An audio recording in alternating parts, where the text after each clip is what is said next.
కూర్చోండి. Praise the lord. దేవుడికి స్తోత్రములు కలుగును గాక. చాలా మంచిది, సంతోషము. ప్రభు అయిన యేసుక్రీస్తు నామములో కూడి వచ్చిన మీ అందరికీ కూడా నా హృదయపూర్వకమైన వందనాలు, మరి శుభములు తెలియజేస్తున్నాను. దేవుడు మిమ్మల్ని అందరూ దీవించును గాక. ప్రభు యొక్క కృప మనందరిపైన ఉండుటను బట్టియే ఇంతకాలము నిజంగా తడబడుచున్నప్పటికీ, పొరపాట్లు జరుగుతున్నప్పటికీ ఇంకా ఆయన యొక్క భక్తిలో నిలబడగలిగినాం మనం. ఈ కాల గడియ వర్తమానికుడు ఒక పదాన్ని వాడతాడు, బ్యాక్ స్లైడర్స్. ఎఫెసీ సంఘ కాలంలో ఉన్నటువంటి పరిస్థితిని చూస్తూ బ్యాక్ స్లైడింగ్ అంటాడు. అంటే దేవుడి యొక్క శక్తిని ఒకసారి బాగా చక్కగా రుచి చూచి దేవుడిలోకి వచ్చిన తర్వాత అనేకులు జారిపోతున్నారు. వారు జారిపోవడానికి, మనం జారిపోకుండా ఉండడానికి ఉన్న ఏకైక తేడా ఏంటంటే, వారు పొట్టుగా కనబడుతూ ఉన్నారు, మనం విత్తనాలుగా కనబడుతూ ఉన్నాం. మరి మనం ఎందుకు విత్తనాలుగా ఉన్నాము, మనం ఎందుకు పొట్టుగా లేము అనగా, ఇది మనం అనుకోవడం వల్ల మన విత్తనాలు అవ్వలేదు, కానీ ఆయన నిర్ణయించడం వల్లే విత్తనాలం అయ్యాం. కాబట్టి ఆయన సర్వోన్నతమైన కృపను ఎల్లవేళలా మనం జ్ఞాపకం చేసుకొనవలసిన వారమై ఉన్నాము. ఆయన చేసినటువంటి అన్ని మేలులు కానీ, మన పట్ల కనపరుచుచున్నటువంటి ఆ మహోన్నతమైన కృప, ఆ ప్రేమ, ఆ వాత్సల్యము ఎల్లవేళలా కూడా జ్ఞాపకం చేసుకొనదగినది, ప్రశంసనీయమైనది. కనుక సమస్త ఘనత, మహిమ, ప్రభావాలు మన ప్రభువైన యేసుక్రీస్తునికే చెందునుగాక. చాలా సంతోషం. మరొకసారి ఇలాగన దేవుడి యొక్క మందిరంలో ప్రతిష్ఠించబడుతున్నటువంటి దినాలలో, ఉపవాసపు యొక్క దినాల్లో మీరందరూ పాల్పొందులు పొందుకోవడం, దేనికోసమైతే మీరు వచ్చి ఉన్నారో ఈ దినం యొక్క అంతంలోగా మీరు ఖచ్చితంగా దాన్ని పొందుకుంటారు. ఆ నమ్మిక కలిగి ఉండండి. మీరు ప్రభువా, ఏ విషయాన్ని అయితే నీ ముందు పెట్టడానికి వచ్చి ఉన్నానో, దేని విషయంలోనైతే నాకు సమాధానాలు కావాలని వచ్చి ఉన్నానో, వాటన్నిటి యొక్క విషయాల్లో నేను ఇక్కడి నుంచి ఖచ్చితంగా ఈ దినంలోగా వాటన్నిటిని పొందుకొనే వెళ్తాను ప్రభువా అని నిశ్చయిత కలిగి ఉండు. నీ నమ్మికను బట్టి కార్యాలు జరుగుతాయి. Praise the lord. కాబట్టి నిజంగానే ఈ దినంలో నేను పోయిన వారంలో కూడా ఇదే మాట చెప్పాను. ఒక్క మాట దీన్ని జ్ఞాపకం చేసి మన వాక్యంలోకి వెళ్ళిపోదాము. పేపర్ సౌండ్ చేయబాకి ఒకసారి. అక్కడ యోవేలు గ్రంథంలో దేవుడు రాసినట్టుగా ఉపవాస దినాలు చేయడం చాలా మంచిది. కానీ ఆ ఉపవాసాన్ని ఎలా చేయాలంటే దుఃఖముతోనూ మరియు కాదు కన్నీరు విడుచుచు దుఃఖముతో హృదయములను చింపుకొని మీరు వచ్చినప్పుడు ఆ ఉపవాస ప్రార్థనలను దేవుడు అంగీకరించేటువంటి ఉపవాస ప్రార్థనలుగా చూస్తానన్నాడు ఆయన. అంతేనా? ఒకవేళ మీరు అలాగూ చేసిన తర్వాత ఎవరైనా మీ పక్కనున్న ఒక మనుష్యుడు నీవు చేయుచున్నటువంటి ఈ ప్రార్థన దేవుడు వింటాడా? అసలు ఉపవాస ప్రార్థనలు ఉంటాయా? దీనివలన నువ్వు కోరుకున్న కార్యం జరుగుతుందా అని ఒకడు అన్నా సరే, అలాంటి వాడిని నా ఎదురుకి తీసుకురా, నేను వాడితో మాట్లాడతాను అనే రీతిలో దేవుడు వాడిని ప్రశ్నిస్తున్నాడు. ఎవడు మాట్లాడగలుగుతాడు అలాగని అంటాడు ఆయన. ఒక ఉపవాస ప్రార్థన కన్నీటితో, దుఃఖముతో హృదయమును చింపుకొనినటువంటి ఒక్క ఉపవాస ప్రార్థన మన జీవితంలో ఒక కొత్త పేజీని తిప్పగలుగుద్దయ్యా. ఇంతకాలం సాగుతున్నటువంటి ఈ జీవితంలో ఏదైతే నువ్వు పోగొట్టుకోవాలి, ఏదైతే మార్చబడాలి, ఏదైతే పొందుకోవాలనుకుంటున్నావో అది కేవలం ఒక్క ఉపవాస ప్రార్థనతో దూరంలోనే ఉంది. నీకు అనిపిస్తుందేమో, ఏమని, మా జీవితాలు మారడానికి ఇంకెంత కాలం పట్టుద్దో, మా ఆర్థిక పరిస్థితి మారడానికి ఎంత సమయం పట్టుద్దో, మా యొక్క ఉద్యోగ పరిస్థితి మారడానికి ఎంత సమయం పట్టుద్దో, మా కుటుంబ పరిస్థితి మారడానికి ఎంత సమయం పట్టుద్దో. మేము ఇప్పటికే చాలా సంవత్సరాల నుంచి ఎదురు చూసాము. కొన్ని సంవత్సరాల తరబడి నుంచి నా భార్య మారాలి, నా భర్త మారాలి, నా కొడుకు మారాలి, మా ఆరోగ్య పరిస్థితులు మారాలి, మా ఆర్థిక పరిస్థితులు మారాలి, మా ఇంట్లో భక్తి జీవితాలు మారాలి, రక్షణలో మేము ఎదగాలి. దానికోసం ఎన్నో సంవత్సరాల నుంచి ఎదురు చూసాం కదా. ఇంకా ఎంతకాలం ఎదురు చూడాలయ్యా అంటే నాకు తెలిసినటువంటి బైబిల్ సమాధానం ఒకటే, ఒకే ఒక్క దుఃఖంతో కన్నీటితో హృదయం విరిగి నలిగినటువంటి ఆ పరిస్థితుల్లో చేసే ఒక్క ఉపవాసం అంత దూరంలోనే ఉన్నది. ఆ ఒక్క దూరమే. ఆ ఒక్కటి కనుక చేయగలిగామనుకో, దానికి సమయం అంటూ ఏమీ లేదు. ఇంకొక 2 నెలల, 3 నెలల, 10 నెలల అని చెప్పడానికి వీలు పడదు. మనం ఆయనని చేరుకున్నప్పుడు అలాగున మన పక్షాన కార్యం చేస్తానని మాట ఇచ్చాడు ఆయన. నేను చేసే ఉపవాసం పైన నాకు నమ్మకం లేదు, కానీ ఆయన ఇచ్చిన మాట పైన నమ్మకం ఉన్నది. మాట ఇచ్చాడు ఆయన, మీరు అలాగే చేయండి, నేను మీ తట్టు తిరుగుతాను, మీరు అడిగింది చేస్తాను అంటున్నాడు ఆయన. చాలామంది చాలా అడుగుతున్నారు కానీ పొందుకోవడం లేకపోతూ ఉన్నారు. పొందుకోకపోవడానికి అనేకమైన కారణాలు చూసాం మనం. Praise the lord. ప్రార్థనలు అడిగే అనేకమైన విషయాలకి పొందుకోకపోవడానికి కారణాలు ఉన్నాయి. ఒకటి, దేవుడి చిత్తంలో లేకపోవడమై ఉండొచ్చు, లేదా మనం పాపంలో ఉండి ఉండవచ్చు, లేదా ఇప్పుడే దాన్ని పొందుకోవడానికి కావాల్సిన పరిపక్వత మనలో లేకపోవచ్చు, లేదా అది మనకు మంచిది కాకపోయి ఉండవచ్చు. కానీ ఏది ఏమైనప్పటికీ కూడా ఒకవేళ మన తప్పిదాలను బట్టి, మన పాపాలను బట్టి కనుక మనం దేనైనా పొందుకోలేకపోతున్నామా, వాటన్నిటికీ ఉన్నటువంటి ఏకైక సమాధానము ఒక ఉపవాస ప్రార్థన. మొండిదైన సమస్యలకు, మొండిదైనటువంటి రోగాలకు, మొండిదైనటువంటి ప్రతి దురాత్మ శక్తులను ఎదుర్కోవడానికి దేవుడిచ్చిన గొప్ప ఆయుధము, తన నోటితో తానే పలికిన ఆయుధము ఉపవాస ప్రార్థన. బాలుడు మూర్ఛరోగంతో బాధపడుతున్నప్పుడు యేసుప్రభు వారు అంటారు, ఇలాంటి వాటిని మీరు ఎప్పుడు చూసి ఉండలేదు. మీరు అనేకమైనటువంటి రోగాలను మీరు వెళ్ళినప్పుడు నా నామంలో గద్దించారు, వెళ్ళగొట్టారు, గెలిచారు. మీరు ప్రభు మేము దీనిని ఎందుకు చేయలేకపోయామయ్యా అని శిష్యులు అడిగినప్పుడు యేసుప్రభు వారు అంటారు, దీనికి ప్రార్థన ఉపవాసాలు కావాలిగా. కానీ శిష్యులు ఉపవాసాలు చేశారా? పెళ్లి కుమారుడు ఇంటనుండగా శిష్యులు ఉపవాసం చేయకూడదు. మీకు అర్థమైందా? అంటే పెళ్లి కుమారుడు ఇంటనుండగా శిష్యులు ఉపవాసం చేయకూడదు. అంటే పెళ్లి కుమారుడు ఉండేంత వరకు కూడా బలమైనటువంటి, మొండికరమైనటువంటి సమస్యలన్నిటినీ కూడా యేసుప్రభు వారే చేసి చూపించారు. ఎప్పుడైతే యేసుప్రభు వారు పునరుద్ధానం అయ్యారో, శిష్యుల్ని ఇక పైన మీరే పరిచర్య చేయండి అయ్యా అని చెప్పాడో, ఆ క్షణం మొదలుకొని మొండి రోగాల పైన కూడా వారికి సంపూర్ణమైన అధికారం వచ్చినట్లుగా వారు జాగరణలు, ఉపవాసాలు చేశారు. ఆ తర్వాత వాళ్ళ శక్తిని పొందుకోగలిగారు. చాలామంది నేటికి ఉపవాసాలు లేవు అని అంటారు. చూస్తుంటే ఆశ్చర్యం కలుగుతూ ఉంది నాకు. ఎందుకంటే యేసుప్రభు వారు చేసినట్టుగా కనబడతా ఉంది, పౌలు గారు చేసినట్టు కనబడతా ఉంది, మిగిలిన 6 పరిశుద్ధులు చేసినట్టు కనబడతా ఉంది, ఈ గడియవర్తమాని కూడా చేసినట్టు కనబడతా ఉంది. మరి మొండి రోగాలు, మొండి దయ్యాలు పోవాలంటే ఉపవాస ప్రార్థన చేయాలన్నాడు కదా. అందుకోసమే కదా శిష్యులు చేయలేదు. ఎందుకంటే శిష్యులు ఉపవాస దినాలలోనూ, విశ్రాంతి దినాలలోనూ, అన్ని దినాలలో కూడా వాళ్ళెన్నడూ కూడా ఆహారాన్ని దూరం పెట్టలే. వెన్నులు తుంచుకుంటూ మరి తినుకుంటూ నడుచుకుంటూ వెళ్ళినారు వాళ్ళు. ఆ రోజున వాళ్ళకి అంత గొప్ప శక్తి లేదు. వారు యేసు ప్రభు వారు వెళ్ళిపోయిన తర్వాత గొప్ప శక్తిని పొందుకోవడం కొరకే పరిశుద్ధాత్మను దించాడు ఆయన. మేడగదిలో వాళ్ళు ఏం చేశారయ్యా? భోజనం తినుకుంటూ కూర్చున్నారా? మేడగదిలో వాళ్ళు చేసిందల్లా అంతే, పైనుంచి శక్తి పొందుకోవాలి. ఈ మొండిదైన రోగాలను, మొండిదైన ఆత్మను, మొండిదైన కుటుంబ సమస్యలు జయించాలంటే ఇది ఒకటేనే గొప్ప శక్తి మన దగ్గర ఉన్నటువంటిది. ఈ రోజున చాలామంది అనేక రకమైన ప్రార్థన అవసరతలతో వాళ్ళ పేర్లు చెప్పారు. వారందరిని గురించి కూడా మనం ప్రార్థన చేద్దాం. మీలో అనేకులు ఈ ఉపవాస ప్రార్థన యొక్క ప్రాధాన్యతను మర్చిపోతున్నారు. కొంతమంది తెలియక రావడం లేదు, తెలిసి రావడం లేదు.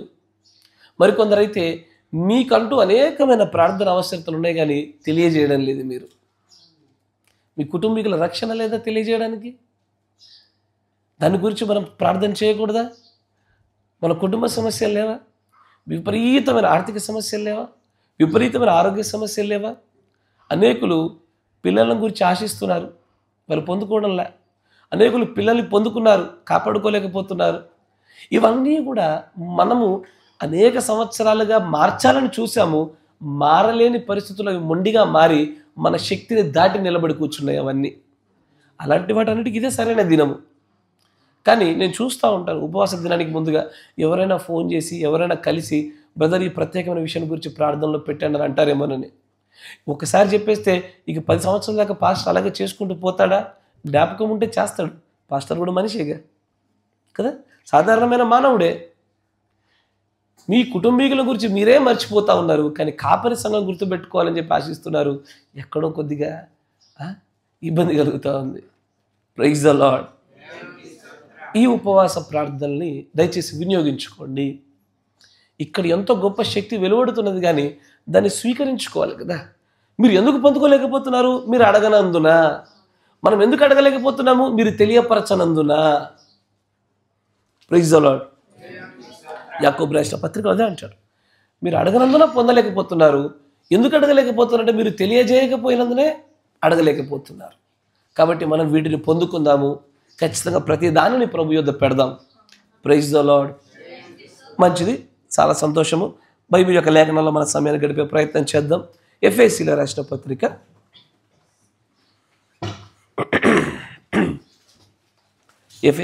పత్రిక 6వ అధ్యాయము 10వ వచనం నుంచి 20వ వచనం వరకు గమనించుదాం. ఎఫెసీయులకు రాసిన పత్రిక 6వ అధ్యాయము 10వ వచనం నుంచి 20వ వచనం వరకు గమనించుదాం.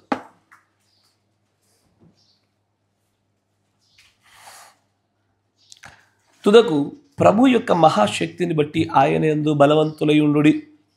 మీరు అపవాది తంత్రములను ఎదురించుటకు శక్తిమంతులగునట్లు దేవుడిచ్చు సర్వాంగ కవచమును ధరించుకొనుడి. ఏలయనగా మనము పోరాడునది శరీరులతో కాదు గాని ప్రధానులతోనూ అధికారులతోనూ ప్రస్తుత అంధకార సంబంధులకు లోకనాథులతోనూ ఆకాశ మండలమందున దురాత్మల సమూహములతోనూ పోరాడుచున్నాము. అందుచేతను మీరు ఆపద్దినమందు వారిని ఎదురించుటకును సమస్తము నెరవేర్చిన వారై నిలవబడుటకును శక్తిమంతులగునట్లు దేవుడిచ్చు సర్వాంగ కవచమును ధరించుకొనుడి. ఎలాగనగా మీ నడుముకు సత్యమును దట్టి కట్టుకొని నీతి అను మైమరపును తొడుగుకొని పాదములకు సమాధాన సువార్త వలనైన సిద్ధ మనస్సును జోడు తొడుగుకొని నిలబడుడి. ఇవన్నీ గాక విశ్వాసమును డాలు పట్టుకొనుడి. దానితో మీరు దుష్టుని అగ్ని బాణములన్నిటినీ ఆర్పుటకు శక్తిమంతులవుదురు. మరియు రక్షణయను శిరస్నానమును దేవుని వాక్యమును ఆత్మ ఖడ్గమును ధరించుకొనుడి. ఆత్మ వలన ప్రతి సమయమునందును ప్రతి విధమైన ప్రార్థనను విజ్ఞాపనను చేయుచు ఆ విషయమై సమస్త పరిశుద్ధుల నిమిత్తమును పూర్ణమైన పట్టుదలతో విజ్ఞాపన చేయుచు మెలకువగా ఉండుడి. మరియు నేను దేని నిమిత్తం రాయబారినై సంఖ్యలలో ఉన్నానో ఆ సువార్త మర్మమును ధైర్యముగా తెలియజేయుటకు నేను నోరు తెరచినప్పుడు దానిని గూర్చి నేను మాట్లాడవలసినట్టుగా ధైర్యముతో మాట్లాడుటకై వాక్శక్తి నాకు అనుగ్రహింపబడినట్లు నా నిమిత్తము పూర్ణమైన పట్టుదలతో విజ్ఞాపన చేయుచు మెలకువగా ఉండుడి. దేవుడికి స్తోత్రములు కలుగునుగాక. మీరున్న చోటే తలనుంచండి, ప్రార్థన చేసుకుందాము. కనికరపూర్ణుడ, సర్వశక్తి సంపన్నుడ, కృపామయుడ, నిన్న నేడు నిరంతరం ఏకరీతిగా ఉన్నటువంటి నా ప్రభువి ఆయన మీ యొద్దకు అత్యంత దీనత్వముతో మా గర్వములను, మా మత్సరములను, మా పాపములను, మా జ్ఞానమును సమస్తమును కూడా త్యజించి మీ యొద్దకు వస్తూ ఉన్నాం ప్రభు. మేము ఏమై ఉన్నామో నీకు తెలుసు ప్రభు. మేము ఇంకనూ ఏ విషయాలలో బలపడాలో, ఏ విషయాలను మేము నేర్చుకోవాలో అన్నిటినీ కూడా నువ్వు ఎరిగినటువంటి దేవుడు కనుక ఓ మా ప్రియ పరలోకపు తండ్రి, మా మధ్యలోనికి మీరు దిగొచ్చి మాకు కావలసిన ఆత్మీయమైన ఆహారాలు మా హృదయాల్లోనికి మీరు తండ్రి ప్రభు చొప్పింపజేయమని ప్రార్థిస్తూ ఉన్నాము. విని దాన్ని మరిచిన వారి వలె ఉండకుండా, అద్దమును చూచి అది ఎలాగున్నదో మర్చిపోయిన వారి వలె మేము ఉండకుండా మరలా మేము ప్రభు బుర్ర పరిశీలన చేసుకోవచ్చు. నీలో మేము అందరం ఎదుగులాగున మాకు కావలసినటువంటి ఆ బలమును, శక్తిని, అభిషేకం మాకు దయచేయండి. బలహీనుడనైనటువంటి నన్ను కూడా మీరు మరుగు చేసి క్షమించి నీ ప్రియులతో నీవే మాట్లాడమని ఆయన మేమందరం పరిశుద్ధులగుటకే మీ యొద్దకు వచ్చి ఉన్నాం ప్రభు. మరి ముఖ్యంగా పరిపూర్ణులగుటకే వచ్చి ఉన్నాము నాయన. కనుక మా కోరికను ప్రభు, మా విజ్ఞాపన మీరు మన్నించి మా ఎడల కనికరం చూపమని ప్రభు అయిన యేసుక్రీస్తు నామంలో ప్రార్థన చేయుచున్నాము. ఆమేన్, ఆమేన్. ఇక్కడ చదవబడినటువంటి లేఖనాలు మనం గమనించినట్లయితే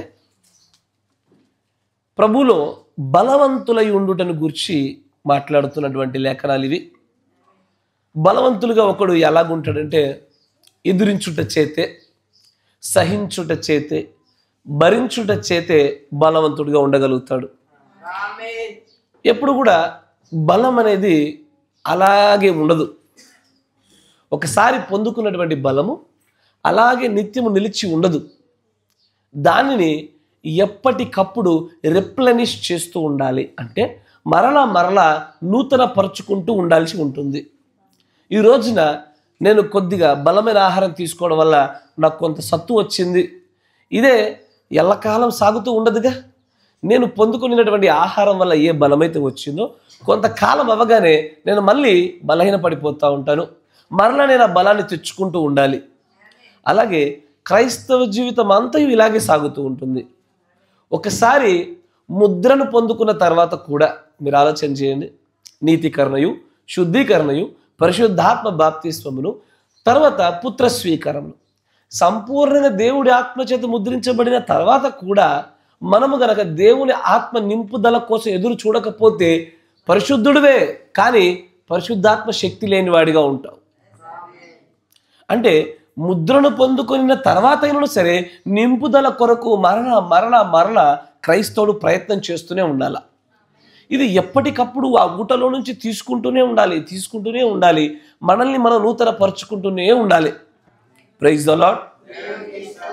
దానికి సంబంధించిన విషయాల్ని ఇక్కడ పౌలు గారు అనేకములు రాస్తా ఉన్నాడు. ఆయన ఖడ్గమును గూర్చి, డాలులను గూర్చి, శిరస్త్రాణములను గూర్చి, అవన్నీ ఏమై ఉన్నదో తర్వాత చూద్దాం. నా ఉద్దేశం దానిని మీకు చూపించాలన్నది కాదు, కానీ ప్రాముఖ్యంగా 18వ వచనంలో ఉన్న విషయాల్ని మీకు చూపించాలన్నది నా ఉద్దేశము. జాగ్రత్తగా గమనించండి. అక్కడ అంటాడు, ఆత్మ వలన అంటే దేవుని యొక్క పరిశుద్ధాత్మ వలన ప్రతి సమయమునందును ప్రతి విధమైన ప్రార్థనను, అన్నమాట. జాగ్రత్తగా వినాల. ఈరోజు నేను మీతో మాట్లాడాలనుకుంటున్న అంశం కూడా ప్రార్థన. ఈ ప్రార్థనలో విధమైన ప్రార్థనలు లేదా ప్రార్థనా రకములు, ఎలాంటి ప్రార్థనలు ఉన్నాయి? మనందరికీ తెలిసిందల్లా బాధ కలిగినప్పుడు లేక ఒక పనిని ప్రారంభించేప్పుడు మోకరించి ప్రభు దగ్గర, ప్రభువు మాకు ఇది కావాలి, మాకు ఇది సఫలం చేయమని మనం అడుగుతున్నాము. కానీ ప్రార్థనలో అక్కడ పౌలు గారు రాస్తూ అంటారు విధములైన ప్రార్థనలు. అంటే ప్రార్థనలో ఖచ్చితమైనటువంటి రకములు ఉన్నాయి. గమనించండి. అక్కడ అంటాడు ప్రతి విధమైనటువంటి ప్రార్థన, praying always with all prayer and supplication in spirits. ఇక్కడ ప్రతి విధమైన ప్రార్థనను విజ్ఞాపనను చేయుచు ఆ విషయమై సమస్త పరిశుద్ధుల నిమిత్తమును పూర్ణమైన పట్టుదలతో ప్రార్థన చేయుచు మెలకువగా ఉండుడి అని అనలేదు. అక్కడ ఏమంటున్నాడు ఆయన? విజ్ఞాపన. అంటే ప్రతి విషయంలోనూ పరిశుద్ధుల విషయంలో పట్టుదలతో ఏం చేయమంటున్నాడంటే ప్రతి విషయంలో విజ్ఞాపన చేయుచు మెలకువగా ఉండుడి అంటున్నాడు ఆయన. ప్రార్థనలో రకాలు కూడా ఉంటాయా బ్రదర్? ఖచ్చితంగా. చేసే ఉద్దేశంను బట్టి దేనికోసం చేస్తూ ఉన్నావో, ఎవరి కోసం చేస్తూ ఉన్నావో దానిని బట్టి ప్రార్థనలో ఉండేటువంటి విధాములు ఆధారపడి ఉన్నవి. నీ కోసం చేస్తూ ఉన్నావా? ఎదుటివాడి కోసం చేస్తూ ఉన్నావా? దేని విషయమై చేస్తూ ఉన్నావు? ఎలా చేస్తూ ఉన్నావు అన్న దాన్ని బట్టే ఆ ప్రార్థనలో ఉండేటువంటి విధములు, రకములు ఆధారపడి ఉన్నవి. ఇక్కడ పౌలు గారు మాట్లాడుతూ ఆయన అంటాడు, మీరు పరిశుద్ధుల కోసం ప్రార్థన చేయండి, పట్టుదలతో విజ్ఞాపన చేయండి అంటాడు ఆయన. దాంట్లో 20వ వచనం చూడండి ప్రాముఖ్యంగా. 19లో మరియు నేను దేని నిమిత్తము రాయబారినై సంఖ్యలలో ఉన్నానో ఆ సువార్త మర్మమును ధైర్యముగా తెలియజేయుటకు నేను మాట్లాడ నోరు తెరచునప్పుడు అంటే నేను చెప్తా ఉన్నాను అంటే ఎఫెసీలారా, దేవుడు ఒక విషయమే నన్ను ఎన్నుకున్నాడు. ఆ విషయం ఏదో కాదు, సువార్త ప్రకటించుడే. అది ప్రకటించడానికి నేను ఏ ప్రాంతంలోకి అయితే వెళ్తున్నానో ఆ ప్రాంతంలోకి వెళ్ళగానే అక్కడ నేను ప్రకటించడం కొరకు నా నోరు తెరవగానే నాకేం కావాలి? వాక్శక్తి కావాలి కదా. అంటే నాకు నేను చేసుకునే ప్రార్థన సరిపోదా? అక్కడ అంటాడు చూడండి, దానిని గూర్చి నేను మాట్లాడవలసినట్టుగా ధైర్యముతో మాట్లాడుటకై వాక్శక్తి నాకు అనుగ్రహింపబడునట్లు నా నిమిత్తము పూర్ణమైన పట్టుదలతో విజ్ఞాపన చేయుచు మెలకుగా ఉండుడి. నా మాట వింటున్నారా? ఇది ఈ గడియ వర్తమానికుడు కూడా ఇదే విషయాన్ని ప్రస్తావించాడు చాలా చోట్ల. ఆయన ఏమన్నాడో తెలుసా? స్వస్థతలు జరిగే చోట కూడా మాట్లాడుతూ, ఈ స్వస్థతలు నా ప్రార్థన ఫలము కాదు కానీ మన ప్రార్థన ఫలము అంటాడు ఆయన. మీరు చేసిన ప్రార్థనల యొక్క శక్తి నా ప్రార్థనతో రెండు ఏకీభవించడం వలన ఈ స్వస్థత కార్యాలు మనం చూసామంటాడు. అంతేకాకుండా ఏవైతే కూటములు నేను వేరే వేరే దేశాల్లో ప్రాంతాల్లో చేస్తూ వస్తున్నానో ఆ ప్రాంతాల్లో చేసినటువంటి ఆ సువార్తలన్నీ కూడా విజయవంతం అవ్వాలి, అనేకమైన ఆత్మలు దేవుడి రాజ్యం కోసం రక్షించబడాలి అంటే మీ ప్రార్థన వల్ల ఇవన్నీ సాధ్యమవుతుంది అంటాడు ఆయన. కానీ ఆయన ఒక పదాన్ని చక్కగా వాడుతున్నాడు చూసారా? నేను ఎక్కడికైతే ఈ సువార్తను పట్టుకుని వెళ్ళి ప్రార్థన చేయబోతున్నానో, అక్కడ సువార్త చేయబోతున్నాను, ఆ సువార్తలో ధైర్యంతో వాక్శక్తి కలిగి నేను మాట్లాడినట్లుగా పట్టుదలతో నా కోసం మీరు ప్రార్థన చేయండి అని అనలేదు. ఏమన్నాడు అక్కడ? నా కోసం విజ్ఞాపన చేయండి. కరెక్టేనా? నా కోసము విజ్ఞాపన చేయండి అంటున్నాడు. కరెక్టేనా? ఇదే ఇలాంటి లేఖనమే మరొకటి చూపిస్తాను మీకు. ఎఫెసీ రాసిన పత్రిక, ఫిలిప్పీ రాసిన పత్రిక 4వ అధ్యాయము 6వ వచనం. జాగ్రత్త గమనించండి. ఫిలిప్పీ రాసిన దేనిని గూర్చియు చింతపడకుడి గాని ప్రతి విషయములోను ప్రార్థన విజ్ఞాపనముల చేత. అన్నమాట జాగ్రత్తగా వినాల. ఒకటి ఏమంటాడు ఆయన? ప్రార్థన విజ్ఞాపన కృతజ్ఞత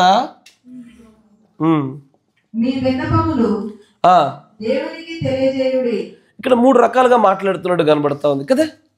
ఒకటి విజ్ఞాపన ప్రార్థన మాట్లాడుతున్నాడు, సాధారణమైన ప్రార్థన మాట్లాడుతున్నాడు, కృతజ్ఞత ప్రార్థన గురించి మాట్లాడుతూ ఉన్నాడు. Yes or no? Praise the lord. మరొక చోట ఇదే విషయాన్ని మనం గమనించుదాం. 1 తిమోతి 2వ అధ్యాయము 1వ వచనం నుంచి చూద్దాం.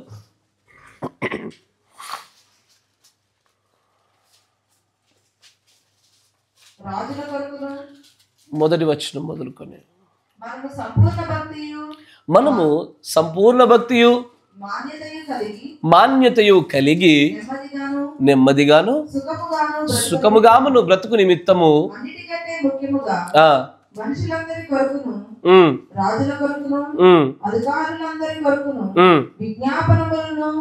విజ్ఞాపనములను ప్రార్థనలను యాచనలను కృతజ్ఞతాస్తుతులను చేయవలనని హెచ్చరించుచున్నాను.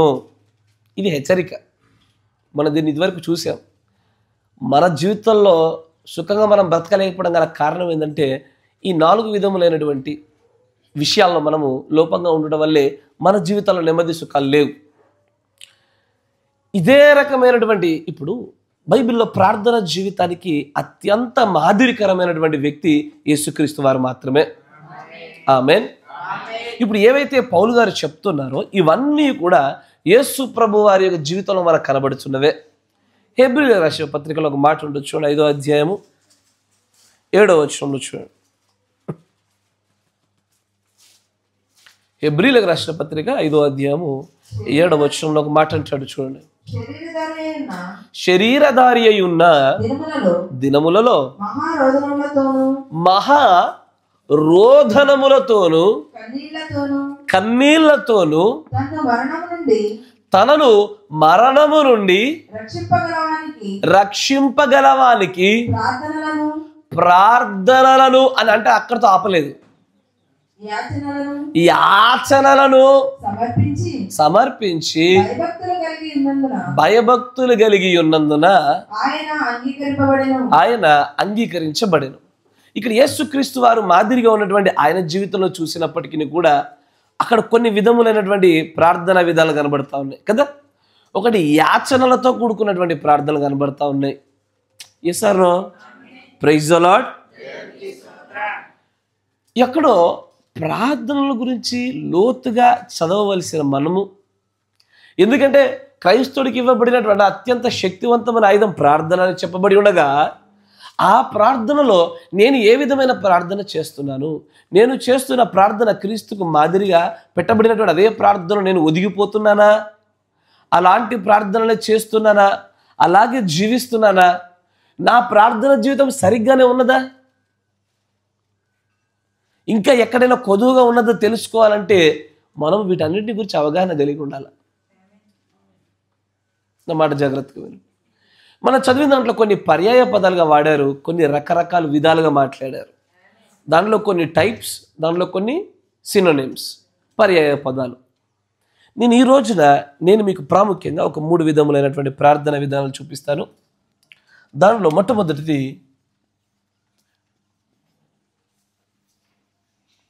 ప్రేయర్ ఆఫ్ పిటిషన్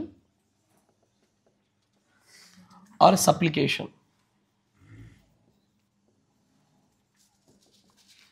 విజ్ఞాపన లేదా యాచన ప్రార్థన. ఏంటది? విజ్ఞాపన లేదా యాచన ప్రార్థన. రెండవది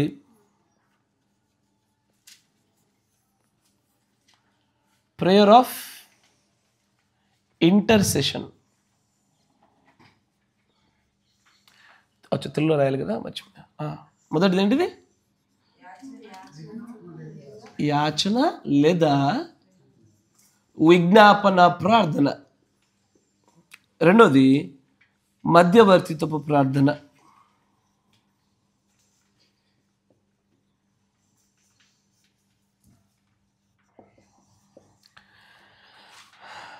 మూడోది ప్రేయర్ ఆఫ్ థ్యాంక్స్ గివింగ్, కృతజ్ఞతా ప్రార్థన.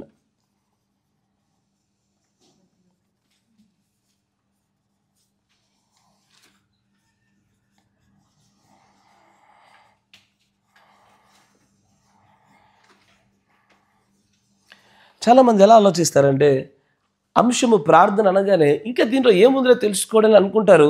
కానీ అత్యంత బాధాకరమైన విషయం ఏంటంటే క్రైస్తవుడికి ప్రార్థన గురించి తెలియదు, నిజంగా తెలియదు. ప్రార్థన అంటే ఏదో కాసేపు దేవుణ్ణి పొగిడేసి కావలసి అడిగేసి చివరిలో ప్రభువుని యేసుక్రీస్తుని అడుగుచున్నాము ఆమె అనగానే ప్రార్థన అయిపోయింది అనుకుంటున్నారు. కానీ ప్రార్థన అనేది ఒక ఆజ్ఞ అని, ఆ ఆజ్ఞలో కూడా విధములైన ప్రార్థనకి విధములైన ఆజ్ఞలు వచ్చాయని, వాటన్నిటి విషయంలో మనం తీర్పు తీర్చబడతామని చాలామందికి తెలియదు. మీకు తెలుసా, మీరు ఒకరి కోసం ఒకరు ప్రార్థన చేయడం అనేది ఒక ఆజ్ఞ అని, మీరు ఒకరి కోసం ఒకరు ప్రార్థన చేయకపోయినా మీరు తీర్పు తీర్చబడతారని తెలుసా? కానీ ప్రార్థన అనగానే ఆ అంశాన్ని చూడగానే చాలామంది ప్రార్థన కదా దాంట్లో ఏముందిలే అనుకుంటారు. Praise the lord. కానీ మాదిరిగా ఉన్నటువంటి క్రీస్తు కూడా ఆయన ఎలా ఉన్నాడంటే, తాను బ్రతికి శరీరధారిగా ఉన్నటువంటి దినాల్లో కూడా ఈ యాచనలు చేశాడు, మధ్యవర్తిత ప్రార్థన చేశాడు, మరియు విజ్ఞాపన ప్రార్థనలు కూడా చేశాడు, రోదనలతో కన్నీళ్లతో చేసిన ప్రార్థనలు కూడా ఉన్నాయి ఆయన దగ్గర. ఆయన మాదిరిగా ఉండడానికి చూపించబడినటువంటి సర్వ పరిపూర్ణత యేసుక్రీస్తే. ఆయన ఒక్కరిని చూసామా ఈ వర్తమానాలను అర్థమవుతాయి మనకి. కానీ ఆయనను చూడడానికి కావలసినటువంటి ఆత్మ నడిపింపు మాత్రం ఈ వర్తమానం గుండానే చూడాలి. ఎందుకంటే ఆయనని సంఘశాఖ సహోదరులు కూడా చూస్తున్నారు. కానీ ఈ వర్తమాన సంబంధమైన ప్రత్యక్షతలో క్రీస్తును చూసినప్పుడే ఈ ప్రత్యక్షతలు బయటపడతాయి. లేని ఎడల వర్తమానాలు చదవని వారికి వాళ్ళు 50-60 నుంచి సేవం చేస్తారు, కానీ ఈ ప్రార్థన రకాలంటే ఏంటిది, ఎలా చేయాలో చెప్పరు. ఏది ఏమై ఉన్నది, ఏది ఎప్పుడు చేయాలి, ఎవరు చేయాలి, ఎలా చేయాలని అని చెప్పలేరు. ఎందుకంటే దీని గురించిన వివరణ మనకు ఎలా కనబడుతుంది, ఈ వర్తమాన సంబంధమైన ఆత్మ ప్రేరేపణతో చూస్తేనే కనబడుతుంది. ఎందుకంటే 7 ముద్రలు తెరవబడినటువంటి వ్యక్తికి ఈ బైబిల్ కొత్త బైబిల్గా కనబడుతుంది. This Bible will become a new Bible to those who are actually receive the 7 seals. 7 ముద్రల్ని తెలుసుకోవడం వేడ గ్రహించడం వేరు కదా, అంతేనా? గ్రహించిన వారికి మాత్రమే బైబిల్ మొత్తం కొత్తగా కనబడతా ఉంటుంది. కాబట్టి ఇక్కడ చూడండి, మొట్టమొదటిది prayer of petition or supplication. అంటే ఏంటంటే, ఏ ప్రార్థనలోనైతే ప్రభువా మాకు ఇది కావాలి, మాకు ఇది అవసరము, మేము ఇది పొందుకోవాలనుకుంటున్నాము, మేము అడుగుతున్నాం, మాకు ఇది అవశ్యమై ఉన్నది అని ప్రభు యొద్ద నుంచి మనం దేన్నైతే పొందుకోవాలని ఆశిస్తామో, దేనినైతే సప్లికేషన్స్ అంటే చూడండి, సప్లై అన్న పదం మీకు అర్థమవుతుందా? సప్లికేషన్స్ అంటే పొందుకోవడం, సరఫరా అవుతూ ఉండడం అని అర్థం. ఇవన్నీ కూడా ప్రేయర్ ఆఫ్ పిటిషన్ అంటారు. దీంట్లో అనేకమైన విషయాల గురించి మనం దేవుని దగ్గర అడుగుతూ ఉంటాం. నా మాట జాగ్రత్తగా వినాలా. మీకు చక్కగా అర్థం అవ్వాలంటే ఒక ఉదాహరణ చూపిస్తా. మొదటి రాజుల గ్రంథం. ఉదయం మీ పిల్లలతో కూడా ఇదే మాట్లాడినా నేను. మొదటి రాజుల గ్రంథము 8వ అధ్యాయము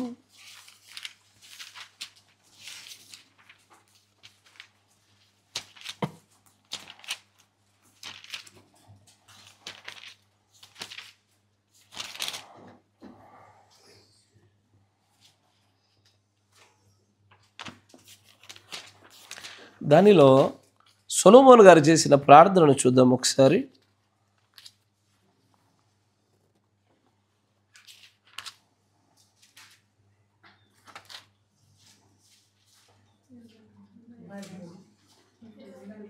చదవండి 23 నుంచి. ఆయన చూడండి 22లో అంటాడు, ఆయన బలిపీఠం ఎదురుగా నిలబడి ఆకాశము తట్టు చేతులెత్తి ఇట్లా చేస్తా ఉన్నాడు. ఆయన ఏమంటున్నాడు చూడండి. ఇజ్రాయేలీల 23 నుంచి,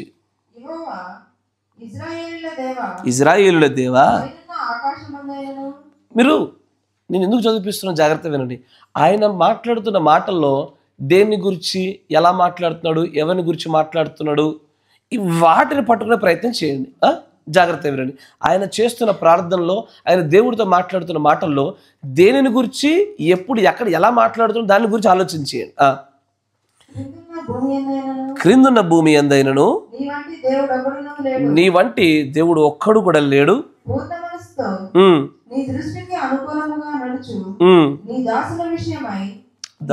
చదవండి. నిబంధనను నెరవేర్చుచు కనికరము చూపుచు ఉండవాడవై ఉన్నావు. నీ దాసుడైన నా తండ్రి దావీదునకు నీవు చేసిన వాగ్దానమును స్థిరపరిచి నీవిచ్చిన మాటను నేడు నెరవేర్చున్నావు. యెహోవా ఇశ్రాయేలుల దేవా, నీ కుమారులు సత్ప్రవర్తన గలవారై నీవు నా ఎదుట నడిచినట్లు నా ఎదుట నడిచిన ఎడల నా దృష్టికి అనుకూలుడై ఇజ్రాయేలుల మీద సింహాసనాసీనుడు అగువాడు నీకుండగా మానడని సెలవిచ్చితివి. నీవు నీ దాసుడును నా తండ్రి నాకు దావీదునకు ఇచ్చిన వాగ్దానమును. ఇక్కడ ఏం చేస్తున్నాడు ఆయన? మొట్టమొదటిగా దేవుడి యొక్క సర్వోన్నతమైనటువంటి స్థితిని జ్ఞాపకం చేసుకున్నాడు. రెండవది, ఇజ్రాయేలు సత్ప్రవర్తన కలిగి ఉన్నప్పుడు తన సింహాసనాన్ని అలాగే నిలుపుతాను, నా తండ్రితో చేసిన వాగ్దానం అని వాగ్దానాలను జ్ఞాపకం చేసుకుంటున్నాడు మొట్టమొదటిగా. కరెక్టేనా?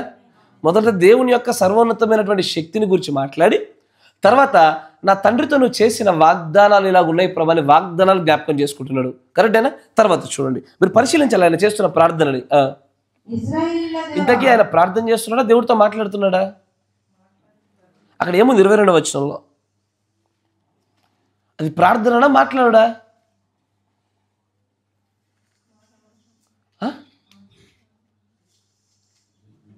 అయ్యా మాట్లాడడం, దేవునితో మాట్లాడమే ప్రార్థన కదా, కాదా?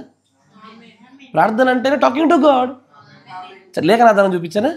చూపిస్తా, కొద్దిసేపు నాకు చూపిస్తా. చదవండి చూపిస్తా. ఇజ్రాయేలుల దేవా,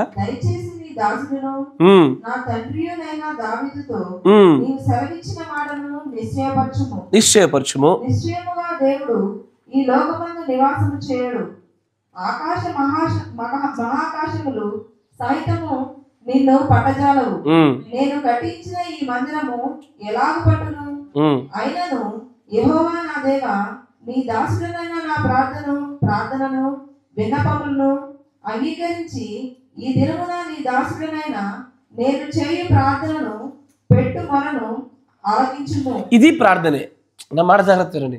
ప్రార్థనలో ఏమడుగుతాము? ఇప్పుడు ఉదాహరణకి ప్రభువా నాకు ఒక స్వస్థత కావాలా, నాకు రక్షణ కావాలా అని ఈ పలానా విషయాల గురించి ప్రార్థన చేస్తున్నాం కదా. ఆయన ఏం చేస్తున్నాడంటే సొలొమోను గారు బాగా తెలియగలుగున్నాడు. ఆయన దేవుడే జ్ఞానం ఇచ్చాడు కదా. ఆయన జ్ఞానం ఎలాంటి జ్ఞానం అంటే, ముందు నేను వేటి గురించి అయితే ప్రార్థన చేయబోతానో వాటిని గురించి దేవుడు ఆలకించినట్లుగా మొట్టమొదటిగా నా ప్రార్థనే ఆయన ఆలకించినట్లుగా ప్రార్థన చేస్తా. మీకు అర్థమైందా? మీకు అర్థం కాలేదనుకుంటా. ఇప్పుడు ఉదాహరణకి, ప్రభువా నాకు ఒక పెన్ను కావాలి ప్రభా అని అడగడానికంటే మునుపు నేను ప్రభా నా ప్రార్థనకు జవాబివ్వు ప్రభు అని అడుగుతున్నా. నేను అడగబోదని నాకు నెరవేర్చు ప్రభు అని ముందు నా ప్రార్థననే అంగీకరించు ప్రార్థనగా ప్రార్థిస్తున్నా. ఆ తర్వాత మిగిలిన విషయాల గురించి ప్రార్థించబోతున్నా. అది తెలియగలడు ప్రార్థన, అది కరెక్టే కదా. అందుకే అంటాడు ముందు నా ప్రార్థనను నా మొర్రను ఆలకించు ప్రభువా అంటున్నాడు ఆయన. ప్రార్థనను దయతో అంగీకరించినట్లు అక్కడ ఉండునని ఏ స్థలమును గూర్చి నీవు సెలవిచ్చితివో ఆ స్థలమైన ఈ మందిరము తట్టు నీ నేత్రములు రేయింబగళ్ళు తెరవబడి ఉండునుగాక. మరియు నీ దాసుడనైన నేనును నీ జనులైన ఇశ్రాయేలీయులను ఈ స్థలము తట్టు తిరిగి ప్రార్థన చేయనప్పుడల్లా నీ నివాస స్థలమైన ఆకాశమందు విని మా విన్నపము అంగీకరించుము. విన్నప్పుడల్లా మమ్మను క్షమించుము. ఎవడైనను తన పొరుగువానికి అన్యాయము చేయగా అతని చేత ప్రమాణము చేయించుటకు అతని మీద ఒట్టు పెట్టబడిన ఎడల అతడు ఈ మందిరమందున్న నీ బలిపీఠం ఎదుట ఆ ఒట్టు పెట్టినప్పుడు నీవు ఆకాశమందు విని నీ దాసులకు న్యాయం తీర్చి హాని చేసిన వారి గమనించు. ఇక్కడ ఆయన కేవలం తన కోసం మాత్రమే ప్రార్థన చేయడంలే, నా ప్రార్థన అంగీకరించు, నీ మందిరం తట్టు తిరిగినప్పుడు నాకు ఇలాంటివి నెరవేర్చు అని తనను గురించి మాత్రమే కాకుండా తనతో ఉన్నటువంటి తన రాజ్యంలో ఉండే ప్రజలు కూడా మందిరము తట్టు తిరిగి అడుగు ప్రతిదాన్ని దయచేయమనేటువంటి ఒక నిబంధన కొరకు దేవుని ఎదుట మొరలిడుతూ ఉన్నాడు ఆయన. అవునా?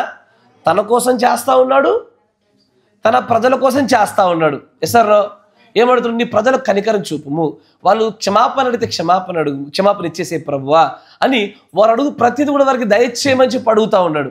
కరెక్టేనా? తర్వాత దేవుడు ఆయనకు తిరిగి ఆయనతో అంటాడు, ఏమని?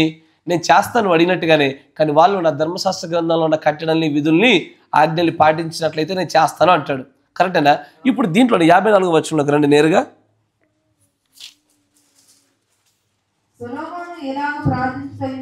ఇవంతా ఏంటిది? పైన మాట్లాడు అంటాడు, చివరికి ఏమో ప్రార్థన అంటాడు కదా. రెండు ఒకటే, దేవుడితో మాట్లాడమే ప్రార్థన. రెండు కలిపి చేశాడు ఆయన. నా మాట వింటున్నారా? మీకు ఒక ఉదాహరణ చూపిస్తా ఉన్నా, మీకు ఎందుకంటే వీటి మధ్యలో వ్యత్యాసం తెలిసి ఉండాలి. ప్రార్థన విన్నపము రెండు కలిపే చేశాడు ఆయన. ఎలాగనా? తన కొరకు, తన ప్రజల కొరకు, మేము ఈ పరిస్థితిలో ఉండగా ఇదిగో పలానా విషయం కోసం మేము అడగగా నువ్వు మాకు దయచేయి ప్రభువా, నాకు దయచేయని దాసుడైన నాకును నీ ప్రజలకు కూడా దయచేయము తండ్రి అని ప్రార్థనలోనే విన్నపాలని కలిపి అడిగేశాడు ఒకటే ఒక ప్రార్థనలో. కరెక్టేనా? అంటే మనము మీకు కొన్ని ఉదాహరణ చెప్తా. కొన్ని సంఘాలలో ప్రత్యేకంగా కొన్ని ప్రార్థనలు పెట్టుకుంటారు. ఏం ప్రార్థనలు అవి? విజ్ఞాపన ప్రార్థనలని. కరెక్టేనా? మీకు తెలుసా అవి? మీరు ఎప్పుడైనా చేశారా? అంటే ఏందో మరి విజ్ఞాపన ప్రార్థన అంటే అదేదో ప్రత్యేకంగా సెపరేట్గా పెట్టుకోవాలా? దాన్ని రెండు కలిపి చేయొచ్చా? చేశాడుగా, చేయకూడదా?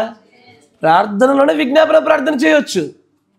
దానికి ప్రత్యేకంగా యాచక కూడికలు ఒకటి, కృతజ్ఞత కూడికలు ఒకటి, ప్రార్థన కూడికలు ఒకటి, ఇంకా విజ్ఞాపన కూడికలు ఒకటి.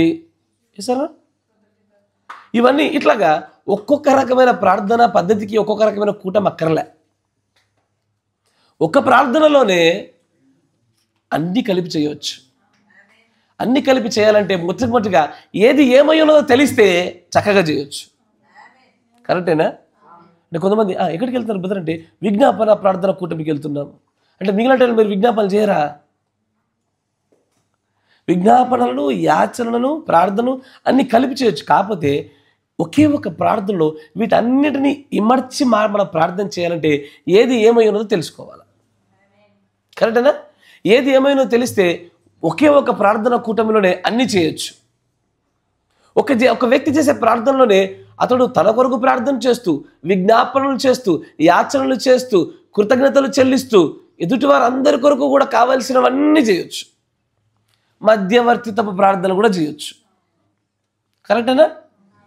ఈ ప్రత్యేకమైనటువంటి పద్ధతులు ఎందుకు కనిపెడుతున్నారంటే కాపరులు విశ్వాసుల్ని ఎక్కువ సమయం మందిరంలో కూర్చోబెట్టడానికి చేసే పద్ధతి. అది తప్పని నేను చెప్పాలని చేయట్లేదు, కానీ ఇలా కూడా చేయొచ్చు అన్న విషయం మీకు తెలియజేయాలని చెప్తున్నా. మీకు అర్థమవుతుందా? అలా చేయడం తప్పని నా ఉద్దేశం కాదు. నా ఉద్దేశం ఏమిటంటే సంపూర్ణమైన జ్ఞానం వచ్చిన చోట కేవలం విజ్ఞాపనలే దేనికి? కృతజ్ఞతలను, యాచనలను, ప్రార్థనలను, మధ్యవర్తిత్వములు అన్ని చేయొచ్చుగా. ఎసారో ప్రైజ్ ది లార్డ్.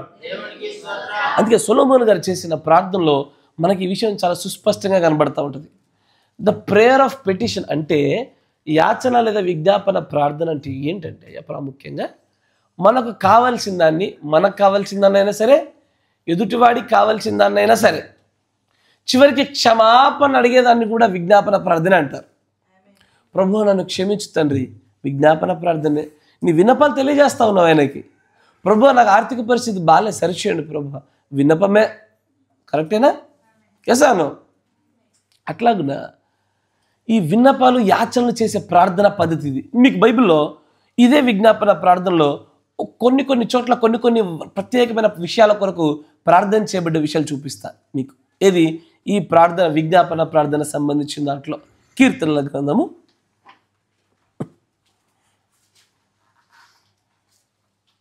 4వ అధ్యాయము 1వ వచనం చూడండి.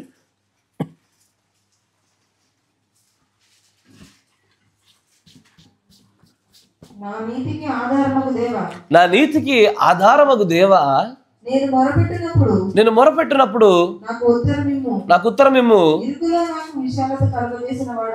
నీవే నన్ను కరుణించి నా ప్రార్థన అంగీకరించును. ఎస్, ఆయన అడుగుతున్న దేనో తెలుసా? ప్రార్థనలో దేవుడి యొక్క మెర్సీ, కరుణను, కృపను అడుగుతున్నాడు ఆయన. Yes or no? In the prayer of petition, విజ్ఞాపన ప్రార్థన చేస్తూ ఆయన ఏమడుగుతున్నాడంటే కృపను అడుగుతున్నాడు. కరుణ నా పైన చూపు ప్రభువా అని అడుగుతా ఉన్నాడు. Yes or no? మరొక విషయాన్ని చూపిస్తా. 5వ అధ్యాయము దాంట్లో 5వ కీర్తన 8వ వచనం చూడండి. యెహోవా నా కొరకు పొంచి ఉన్న వారిని బట్టి నిత్యానుసారముగా నన్ను నడిపింపుము. ఆయన దేని అడుగుతా ఉన్నాడు? ఒక నడిపింపును అడుగుతున్నాడు ఆయన. Is asking for a leading. ఎందుకంటే కొన్ని మన పరిస్థితులు, మన జీవితాల్లో కొంచెం అర్థం కాకుండా, గోచరం కాకుండా క్లిష్టతరమైన పరిస్థితులు కనబడతా ఉంటాయి. ఏ నిర్ణయం తీసుకోవాలో తెలీదు, ఎటువైపున అడుగులు వేయాలో తెలీదు, ఏం మాట్లాడబోతామో తెలీదు, దేన్ని ఎన్నుకోవాలో తెలీదు. అలాంటి చోట ఏమడుగుతాము? ప్రభువా నాకు నీ నడిపింపు దయచేయను ఆయన. నేనున్న ఈ పరిస్థితుల్లో ఎటువైపు అడుగులు వేయాలో నాకు తెలియడం లేదు నాయన. ఏ సంఘానికి వెళ్ళాలా, ఏ ఇంటికి వెళ్ళాలా, ఏ పెళ్లి చేసుకోవాలా, ఏ ఉద్యోగం చేయాలా, ఏం చేయమంటావు అసలు నాకు తెలియడం లేదు నాయన. దయచేసి నాకు నీ నడిపింపు దయచేయ అని అడుగుతున్నాడు. ఇదంతా కూడా విజ్ఞాపన ప్రార్థనలో, ద ప్రేయర్ ఆఫ్ పిటిషన్లోని భాగమే. ఆమేన్. మీకు ఉదాహరణలు చెప్తున్న కొద్దీ మీకు దానిపైన స్పష్టత పెరుగుతూ ఉండాలా. ఆమేన్. మరొక విషయం చూపిస్తాను. 6వ కీర్తన 4వ వచనం. యెహోవా తిరిగిరమ్ము, నన్ను విడిపింపుము, డెలివర్ మీ. తర్వాత ఎస్, ఆయన దేని అడుగుతున్నాడంటే రక్షణను అడుగుతున్నాడు ఆయన. డెలివరెన్స్, విడుదలను అడుగుతున్నాడు ఆయన. Yes or no? ఇవన్నీ కూడా దేంట్లో భాగమయ్యా అంటే ప్రేయర్ ఆఫ్ పిటిషన్లోని భాగమే. ఆమేన్. Praise the Lord. అక్కడ రక్షణను, విడుదలను, ఇవన్నీ ఒక విజ్ఞాపన రూపంలో ప్రభువా దయచేసి నాకు రక్షణ దయచేయి, నాకు విడుదల దయచేయి, నాకు కృపను దయచేయి అని అడుగుతా ఉన్నాడు ఆయన. కరెక్టేనా? ఇవన్నీ కూడా విజ్ఞాపన ప్రార్థనలోనే, సప్లికేషన్స్ అండ్ పిటిషన్స్లోనే భాగంగా అడుగుతున్నట్టుగా కనబడతా ఉంటుంది. తర్వాత మరొక విషయం చూద్దాం. దాంట్లో 7వ కీర్తన 1వ వచనం. యెహోవా నా దేవా నీ శరణు జొచ్చి ఉన్నాను, నన్ను తరుమువారి చేతిలో నుండి తప్పించు. అంటే నన్ను హింసించబోతున్నటువంటి, నన్ను శ్రమ పెట్టబోతున్నటువంటి ఆ ప్రమాదంలో నుంచి, మనుషుల చేతిలోంచి నాకు విడుదల, నాకు విడిపింపుకు దయచే ప్రభు అని అడుగుతా ఉన్నాడు. ఇదియును కూడా ప్రేయర్ ఆఫ్ పిటిషన్లోని, ప్రేయర్ ఆఫ్ సప్లికేషన్లోని భాగమే. కరెక్టేనా? ఇప్పుడు ఒకసారి ఆలోచన చేయండి. నేను చెప్పిన దాన్ని బట్టి చూస్తుంటే వ్యక్తిగతంగా నువ్వు చేసే ప్రార్థనలో 99% ప్రేయర్ ఆఫ్ పిటిషనే ఉంటుంది. అయ్యా నా మాట జాగ్రత్తగా వినాలా. ప్రభు నా కుటుంబం కాపాడు. మన పిల్లలకు కూడా మనం నేర్పించేది అవే. మన పిల్లలకు మన ప్రార్థన నేర్పించేప్పుడు ఒక్కడికి కూడా ప్రభువా ఈ కుటుంబాన్ని బట్టి నీ కృతజ్ఞతలు, సంఘాన్ని బట్టి కృతజ్ఞతలు, ఈ సావాసాన్ని బట్టి కృతజ్ఞతలు, కాపర్ని బట్టి కృతజ్ఞతలు, వర్తమానం బట్టి కృతజ్ఞతలు, ప్రత్యక్షతను బట్టి కృతజ్ఞతలు ఎవడు నేర్పించాడు? చిన్నప్పటి నుంచి మన పిల్లలకు నేర్పించింది ఏంటో తెలుసా? Prayer of supplication petition. ఏంది? మా అమ్మని కాపాడయా, మా డాడీని కాపాడయా, మా తాతని కాపాడయా, కాపాడయా కాపాడయా కాపాడతాడు ఆయన. కానీ మన పిల్లలకి మొదటి నుంచి మనం నేర్పించేది. ఎందుకంటే ఈ మూడింటిలో మనిషికి అత్యధికమైన లాభాన్ని కలగజేసేది మొదటిదే. ఎందుకు తెలుసా? మీరు అడిగినా పొందుకోలేకపోతున్నారు, మీ భోగిచ్చల కొరకే. యాకోబు పత్రిక పత్రికలో ఏమంటాడు? మీరు అడుగుచున్నాను అనేకమైన వాటిని మీరు పొందుకోలేకపోతున్నారు. దేనిని బట్టి? భోగిచ్చల కొరకే. కరెక్టేనా? ఒక విశ్వాస, ఒక ప్రార్థన, ఈ విశ్వాస ఆ విశ్వాసాన్ని కాదు, ఎనీ బిలీవర్ ఒక విశ్వాస చేసే ప్రార్థనను గమనించాడు. ఆ ప్రార్థనలో ఏముంటుంది తెలుసా? 90% నేను గమనించిన దాంట్లో, నా పరిశీలన, నేను తప్పైతే నన్ను క్షమించండి, 90% నాకు ఇది దయచే, అది దయచే, అది ఇది అనేటువంటి తప్ప ఇంటర్సెసరీ ప్రార్థన ఎవడు చేయడు సరిగ్గా, థ్యాంక్స్ గివింగ్ ప్రార్థన ఎవడు చేయడు సరిగ్గా. నేను మిమ్మల్ని ఒక ప్రశ్న అడిగినా, మీరు ఎప్పుడు చివరిసారి మీరు పొందుకున్నటువంటి ఈ వర్తమాన విషయంలో, బాప్తిజం విషయంలో కృతజ్ఞత లాస్ట్ ఎప్పుడు చెప్పారు? ఎన్ని రోజులైతే చెప్పి? ఈ మధ్య రీసెంట్గా బాప్తిజం తీసుకోవాలంటే బహుశా చెత్త చెప్పవచ్చు, కానీ ఎప్పుడో తీసుకున్న వాళ్ళు అయితే అసలు దాన్ని మర్చిపోయి ఉన్నారు. ఇప్పటికి ఎప్పుడో ప్రభువు నువ్వు దయచేసినటువంటి రక్షణ బట్టి కృతజ్ఞతలయ్యా అని చెప్పి ఎంతకాలం అయింది? ఎంతకాలం అయింది అది? మన ప్రార్థన ఎలా చేస్తున్నామంటే విధములైన ప్రార్థనలో మనం అధికంగా పొందుకోవడం కొరకు స్వార్థపూరితమైన ప్రార్థన ఇది. నీ కృప కావాలి ప్రభా, ఎందుకు? నేను మంచిగా ఉండాలి కాబట్టి. నా మాట జాగ్రత్త వినండి. ఎప్పుడైనా ఒక మాట చెప్తా చూడండి, ఇదివరకు చెప్పే మళ్ళీ చెప్తున్నా. క్రైస్తవులు అందరూ కూడా ఒక అనారోగ్యం వస్తే బాగుపడడం కోసం ప్రేయర్ రిక్వెస్ట్ పెడతారు. బాగుపడ్డ తర్వాత కృతజ్ఞత ప్రార్థన ఎవడు ప్రార్థన చేయించుకోరు. ఒక సహోదరు రెగ్యులర్గా ప్రార్థన చేయించుకుంటుంది నాతోని, బ్రదర్ తగ్గిపోయింది, కృతజ్ఞత ప్రార్థన చేయండి అని. దాంట్లో ఏముండదు, కృతజ్ఞత ప్రార్థన ఏముంటుంది? ప్రభువా మేము అడిగింది మాకు దయచేసావు, నీకు వందనాలు, కృతజ్ఞతలు, నీకు స్తుతులు, స్తోత్రాలు. అడుగుడా లేవు ఇక్కడ. చేసిన దాన్ని బట్టి ఘనతలు, స్తోత్రాలు చెప్పే ప్రార్థన అది. ఇది ఉండదు మన జీవితంలో. కానీ దేవుడు దీన్ని ప్రార్థనలో దీన్ని ఖచ్చితంగా ఇమిడ్చి పెట్టమనే ఈ విధమైన ఒక ప్రార్థన ప్రవేశపెడితే క్రైస్తవులు స్వార్థపూరితం. ఎందుకంటే ఇవి రెండు మనకు లాభాన్ని ఇచ్చేవి కావు. కరెక్టేనా? ఈ రెండులో ఏది మన దగ్గరకు వచ్చేది లేదు, పోయేదే ఉంది. ఇది మాత్రమే మనకు బాగా వచ్చేది. మాకు డబ్బు కావాలి ప్రభా, ఆర్థిక ఇబ్బందుల్లో ఉన్నాం, ఆరోగ్యాలు కావాలి ప్రభా, అనారోగ్యాలు వచ్చినాయి, ఇల్లు కడుతున్నాం ప్రభా, పైసలు కావాలా, రక్షణ కావాలా మా ఇంటి వాళ్ళకి అని. అది చూడు, ఫోన్ చూడు, వివిధ రకాలుగా, అనేక రకాలుగా. ఎందుకో ప్రార్థనలో కూడా స్వార్థపూరితమైన ప్రార్థనలు అంటే ఇవే. వైరు తీసిపెట్టు. స్వార్థపూరితమైన ప్రార్థనలు కనబడతా ఉన్నాయి. నా మాట ఎంతమంది గ్రహిస్తున్నారు? Praise the lord. ఒకసారి నీవు చేస్తున్న ప్రార్థనను పరిశీలన చేసుకో. ఒకసారి నువ్వు వ్యక్తిగతంగా నువ్వు చేస్తున్నటువంటి నీ ప్రార్థన ఒకసారి ఆలోచన చేసుకో. నువ్వు నిజంగానే అధిక భాగంలో ఏ ప్రార్థన చేస్తున్నావు ఈ మూడింటిలో?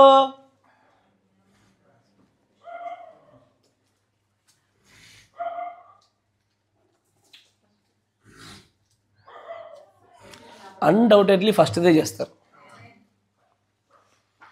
అన్నీ అడగడం మీదే ఉంటాం మనం. కరెక్టేనా? ఇదియు అదియు అదియు, రక్షణయు, కృపయు, కరుణయు, ఇదియు మంచిదే. ఇది చేయడం తప్పని నేను చెప్పడంలా, కానీ యేసు ప్రభువు ఇది ఒకటి మాత్రమే చేయలేదు. ఆయన కృతజ్ఞతలు చెల్లించాల్సిన కృతజ్ఞతాస్తుతులు చెల్లించాడు, మధ్యవర్తితో ప్రార్థన చేయాల్సిన మధ్యవర్తితో ప్రార్థన చేశాడు, యాచనలు చేయాల్సిన యాచనలు చేశాడు ఆయన. సార్ కానీ యేసు ప్రభు వారి యొక్క మాదిరిగా చూపించబడిన ఆ మాదిరిలో మనం నడుచుటలో విఫలమైపోయి ఒకదాన్ని పట్టుకున్నాం, మనకు లాభదాయకంగా ఉన్నదాన్నే. పాస్టర్లు సైతం కూడా ప్రార్థన నేర్పించేటప్పుడు ఇదే నేర్పిస్తూ వస్తున్నారు. తెలుసా మీకు? పాస్టరు ప్రార్థన నేర్పించాలా? నేర్పించకూడదా? సరే, మీరందరూ నేను చెప్పినట్టుగా ప్రార్థన చేయండి. మా ప్రియ ప్రభువా, చేస్తున్నారా? బాగానే చేశారయ్యా. ఎందుకు మీతో అలాగే చేసి చూపించాను తెలుసా? ఈ గడియ వర్తమాని కూడా అలాగే చేయించాడు. ఖచ్చితంగా మీకు వర్తమానం చూపిస్తా చూడండి. ఇది పులిపిటి ఇక్కడ జోకులు ఆడుకోవడానికి స్థలం కాదు. ఇది మీకు ఒక విషయాన్ని చూపించడం కోసం చెప్పిన మాట. అది జాగ్రత్తగా వర్తమానం చూడండి. అనేకులు ఎందుకో ప్రార్థన, సరైన ప్రార్థన చేయలేక స్వస్థత పొందుకోలేకపోతున్నారు, విడుదల పొందుకోలేకపోతున్నారు అని గమనించి ఈ కాల గడియ వర్తమానికుడు ప్రవక్త ఏం చేశాడంటే, ఆయన ఒక పని చేశాడు. మీరు ఒక పని చేయండి, మీరందరూ నాతో పాటు కలిసి ప్రార్థన చేయండి అని అన్నాడు ఆయన. చూడండి, 51-0509 51-0509 సాక్ష్యము, టెస్టిమనీ అనే వర్తమానంలో 96వ పేర చదవమ్మా.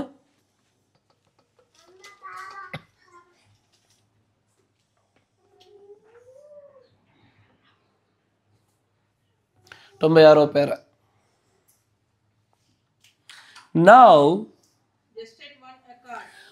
మనము అందరము ఒకే ఒక్క తాత్పర్యమును కలిగి, మీరందరూ దీనిని ఒక్కసారి దీన్ని పూర్తిగా సెట్ చేయడానికి సిద్ధంగా ఉన్నారా? నాకు ఇంతకంటే మించింది ఎక్కువ తెలీదు.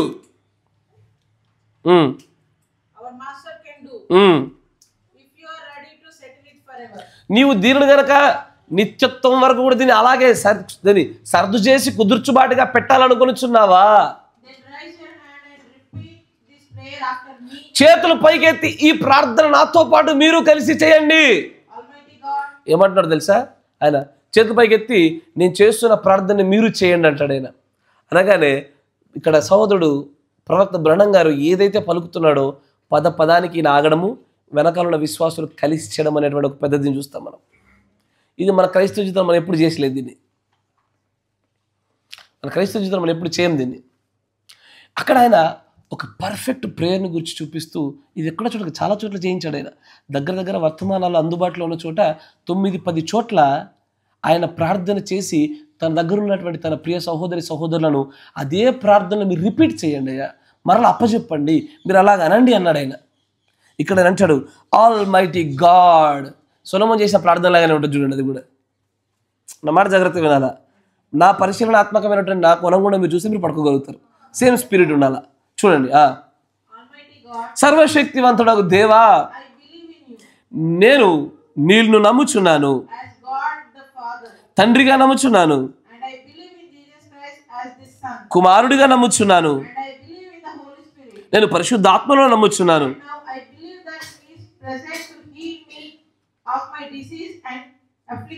ఎందుకంటే అక్కడ ఉన్నటువంటి ప్రజలు ఎవరైతే ఉన్నారో ముందున్న వాళ్ళలో త్రిత్వంలో ఉన్న వాళ్ళు కొంతమంది, ఏకత్వంలో ఉన్న వాళ్ళు కొంతమంది, వివిధ రకాల ప్రజలుండి కొంతమంది పరిశుద్ధాత్మను నమ్మలే, కొంతమంది యెహోవాను నమ్మట్లే, కొంతమంది యెహోవాయే దేవుడు క్రీస్తు దేవుడు కదని అనే భిన్నమైన బోధనలో ఉన్న మనుషులు ఉండేసరికి అక్కడ ఉన్న వాళ్ళకి స్వస్థత కలగడంలే. అందుకే ఏం చెప్పండి, మొదటగా మనం అందరము ఒకే రకమైన బోధలోకి, ఒకే రకమైన ఆత్మ తాత్పర్యంలోకి వద్దాము అని లేపి, నేను తండ్రి యందు నమ్ముచున్నాను, కుమారుడిగా వచ్చి ఉన్న ఆయన నమ్ముచున్నాను, ఆయనే పరిశుద్ధాత్ముడు నమ్ముచున్నాడు. అక్కడ ఏం చేస్తానంటే ఆ ప్రార్థన ద్వారా అందరి యొక్క బోధ విధాన పద్ధతులు, ఆలోచనలు, విశ్వాసాల్ని ఒకే స్థాయిలోకి తీసుకొస్తున్నాడు ఆ ప్రార్థనతో ఆయన. ప్రతి ఒక్కరు ఇప్పుడు ఒకరు ఉన్నారు, ఈమె యేసుక్రీస్తు అంటే వన్నెస్ వాళ్ళు అంటే యేసు ప్రభువే దేవుడు అని నమ్ముతారు. ఇంకొకరు యెహోవా సాక్షులు ఉన్నారు, వాళ్ళు కేవలం యెహోవాయే దేవుడు, క్రీస్తు దేవుడు కాదని నమ్ముతారు.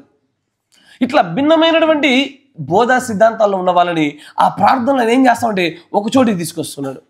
నా మాట వింటున్నారా? తర్వాత ఇప్పుడు నేను వచ్చి ఉన్నాను, ప్రభు అయిన యేసు, నేను ఇక్కడ వదులుతున్నాను, నేను ఇక్కడ నా యొక్క స్వస్థతను గురించి సాక్ష్యము చెప్పుచు నేను ఆ స్వస్థత విషయమై నేను నిన్ను మహిమపరచబోచున్నాను, నేను నిన్ను మహిమపరచబోచున్నాను, నేను పరిపూర్ణంగా విడుదల పొందే వరకు కూడా నిన్ను నేను గణపరచబోతున్నాను. అత్యున్నతమైనటువంటి తండ్రి, నీ యొక్క సేవకుని యొక్క ప్రార్థన వినుము. వింటున్నారా? సొలొమోను అటాక్ చేశాడా?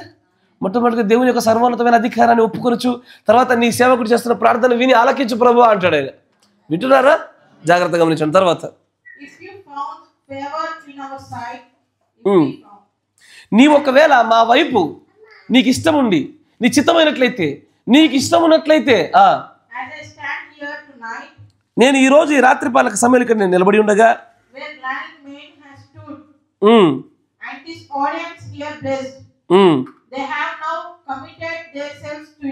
ఇక్కడ నేను నా ముందున్నటువంటి ఈ ప్రజలను నీకు సమర్పించుకొనుచున్నారు. ఇక్కడ వీరంతా ఒకవేళ మేమందరం నీ కంటికి యుక్తంగా కనబడినట్లయితే, ఎందుకంటే సత్ప్రవర్తనల దగ్గరికే దేవుడు వాగ్దానాలు జరుగుతాయి.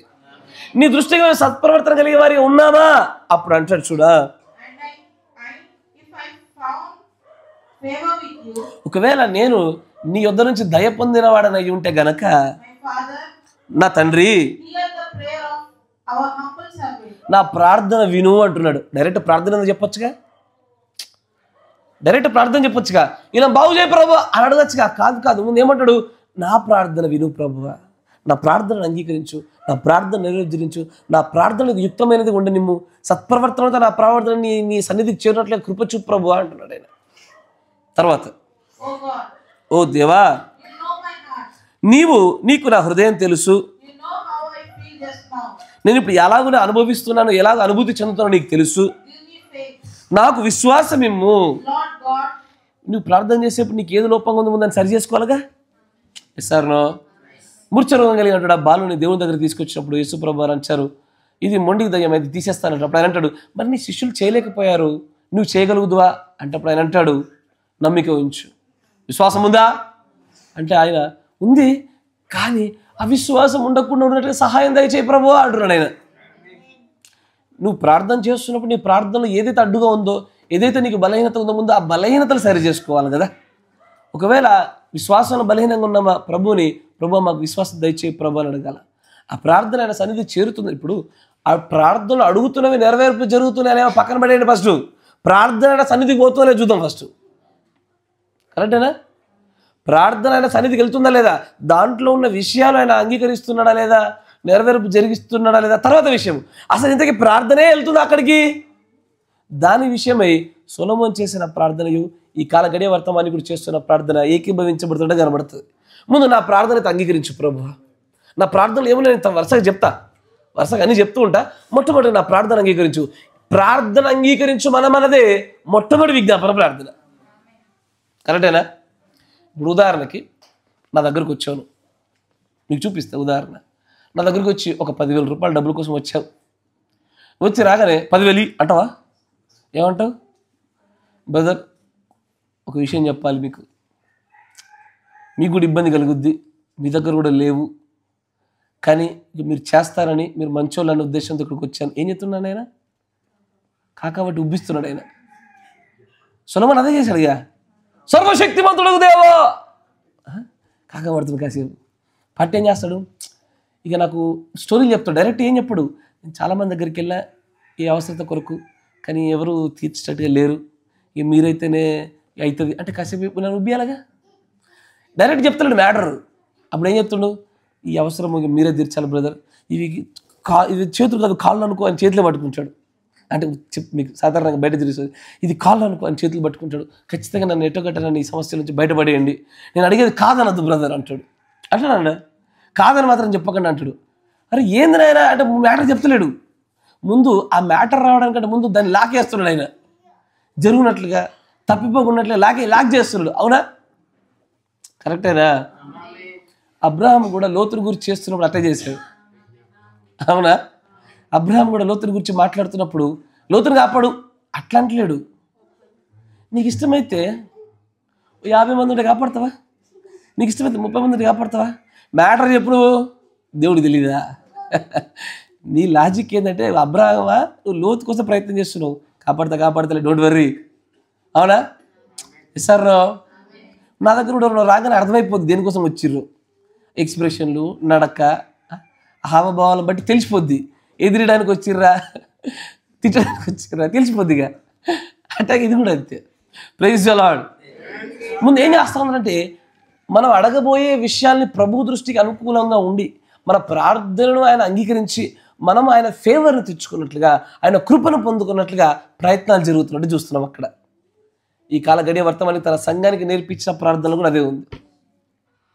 తన సంఘానికి చేయమని చెప్పి తనతో పాటు ఫాలో అవ్వమని చెప్పిన ప్రార్థనలు కూడా సేమ్ అదే విషయం కనబడతా ఉంది.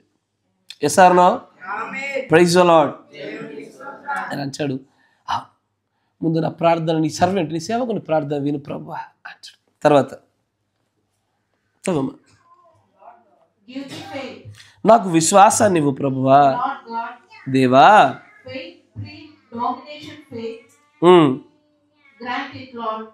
దేవా దీన్ని మాకు అనుగ్రహించుము.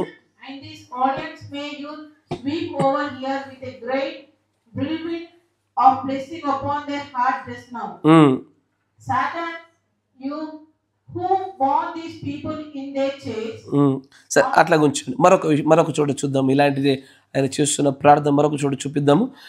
52-0719 52-0719 బాగా నవ్వులు వస్తున్నాయి. ఎందుకని 10th బాగా నవ్వుతున్నావు? 52-0719 దానిలో 34వ పారా 34 పారాలో ఎవ్రీ వన్ ఆఫ్ యూ అని ఉంటుంది చూడండి.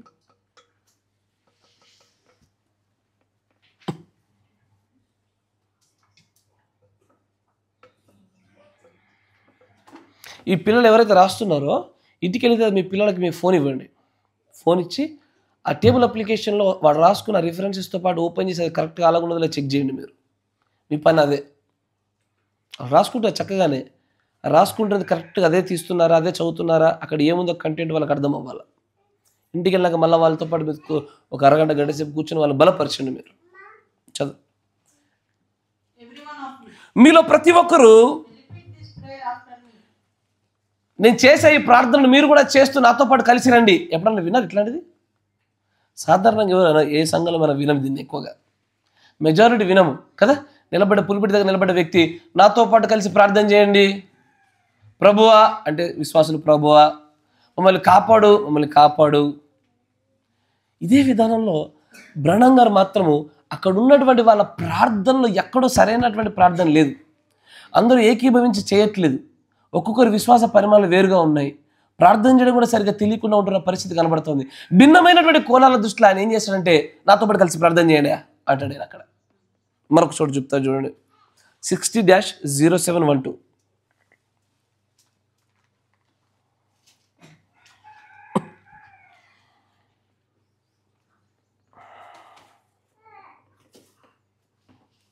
చూడండి, త్వరగా చూడండి.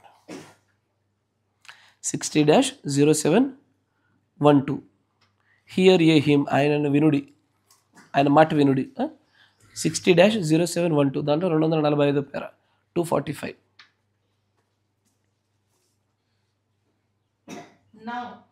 ఇప్పుడు మీరు ప్రతి ఒక్కరు యువర్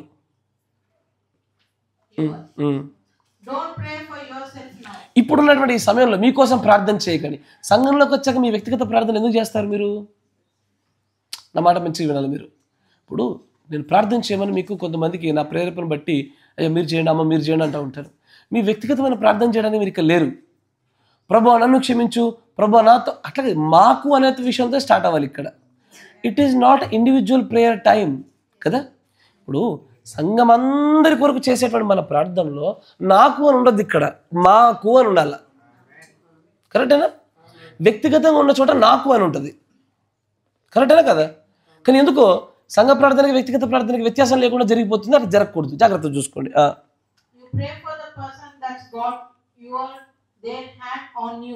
అక్కడ ఏం చేశాడంటే దేవుని యొక్క ప్రవక్త అక్కడ సంఘం నిలబడిన వాళ్ళందరినీ నిలబెట్టి ఒకరిపైన ఒకరు భుజాలు వేయించాడు. స్త్రీల పైన, పురుషుల పైన ఒకరిపైన ఒకరు చేతుల నుంచి మీకోసం మీరు కాకుండా ఎదురువాడి కోసం ప్రార్థన చేయండి అని చెప్పడం మొదలుపెట్టాడు ఆయన. ఒకరి కోసం ఒకరు ప్రార్థన చేయడం అక్కడ అంటూ చేతుల నుంచి తర్వాత ఏం చేస్తాడు చూడండి. ఇప్పుడు మనమందరం కూడా మన తల వంచుదాము. ప్రతి ఒక్కరు కూడా ఒకరు తమ చేతులు మరొకరి పైన అలాగూ ఉంచి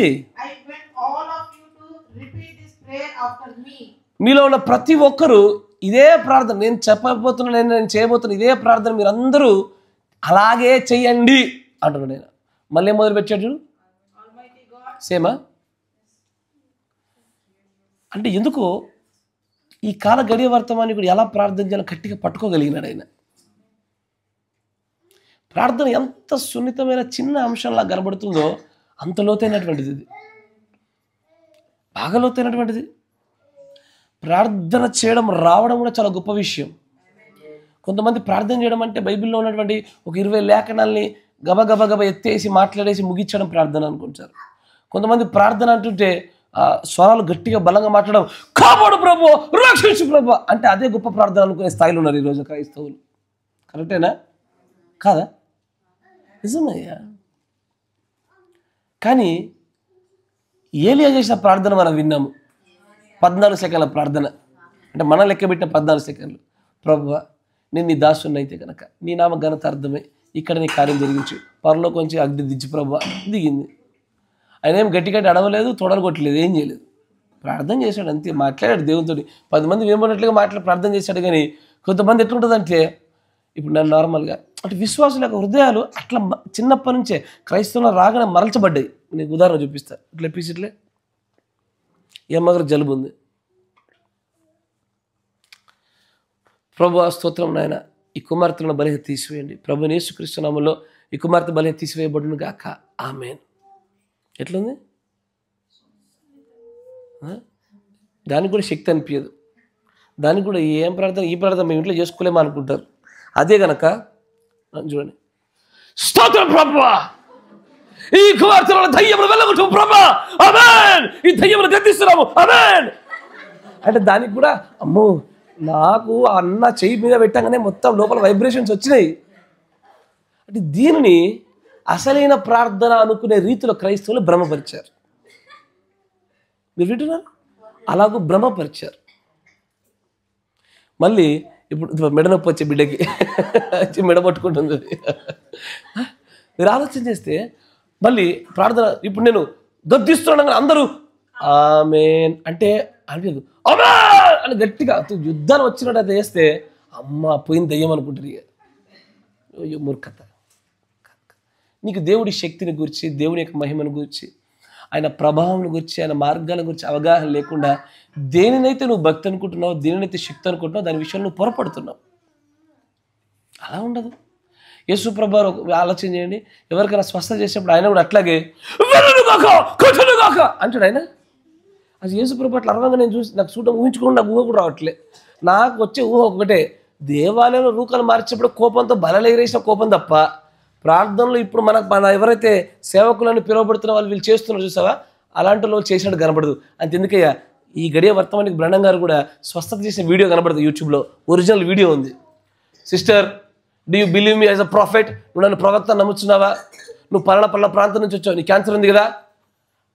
my dear father, I command this disease to go in the name of the Lord Jesus Christ. Ye may get healed. I ask in the name of Lord Jesus Christ. Amen. అన్నాడు, వెళ్ళిపోయింది అంతే. ఈ అరుపులు బొబ్బలు ఈ ఆడ లేవు, ఇక్కడ కనిపించారు ఈ వేరాలు. ప్రస్తుతం క్రైస్తవులు పెట్టేశారు. ఇదే గొప్ప ప్రార్థన, ఇదే శక్తివంతమైన ప్రార్థన. ఎందుకంటే నన్ను ఒక విశ్వాసం అన్నాడు, ఏమని తెలుసా, మీరు పెద్ద ప్రార్థన చేస్తారు అనుకున్నా, అంత సింపుల్గా చేశారేందయ్యా అన్నాడు. ఎవరిని ప్రార్థన, సింపుల్ ప్రార్థన, గొప్ప ప్రార్థనలు కూడా ఉన్నాయా? నాకు తెలియని రకాలు ఎక్కడ నువ్వు చెప్పాయి. మరి 2-3 అర్థాలు తయారు చేసుకొస్తా అంటే దాని అర్థం ఏంటంటే ఒక 10 నిమిషాలు చేసి ఇంకొక 10 నిమిషాలు పొడిగించి దాంట్లో గట్టి గట్టిగా అరిచి మర్మయుక్తమైనటువంటి వాక్చాతుర్యంతో మాట్లాడితేనే గొప్ప ప్రార్థన అనేటట్టుగా చేస్తున్నారు. They are very foolish fellows. తప్పది. ప్రార్థన అంటే మన తండ్రితో మనం మాట్లాడుకోవడం, మన ప్రభువుతో మనం మాట్లాడుకోవడం. నువ్వు నాతో ఎలా మాట్లాడుతావు అలాగే నువ్వు మాట్లాడడం, అదే ప్రార్థన. మీకు చూపిస్తాను చూడండి. కొటేషన్ ఓపెన్ చేద్దాం. మీకు గడియ వర్తమానం కూడా చూపిస్తా. 63-0116.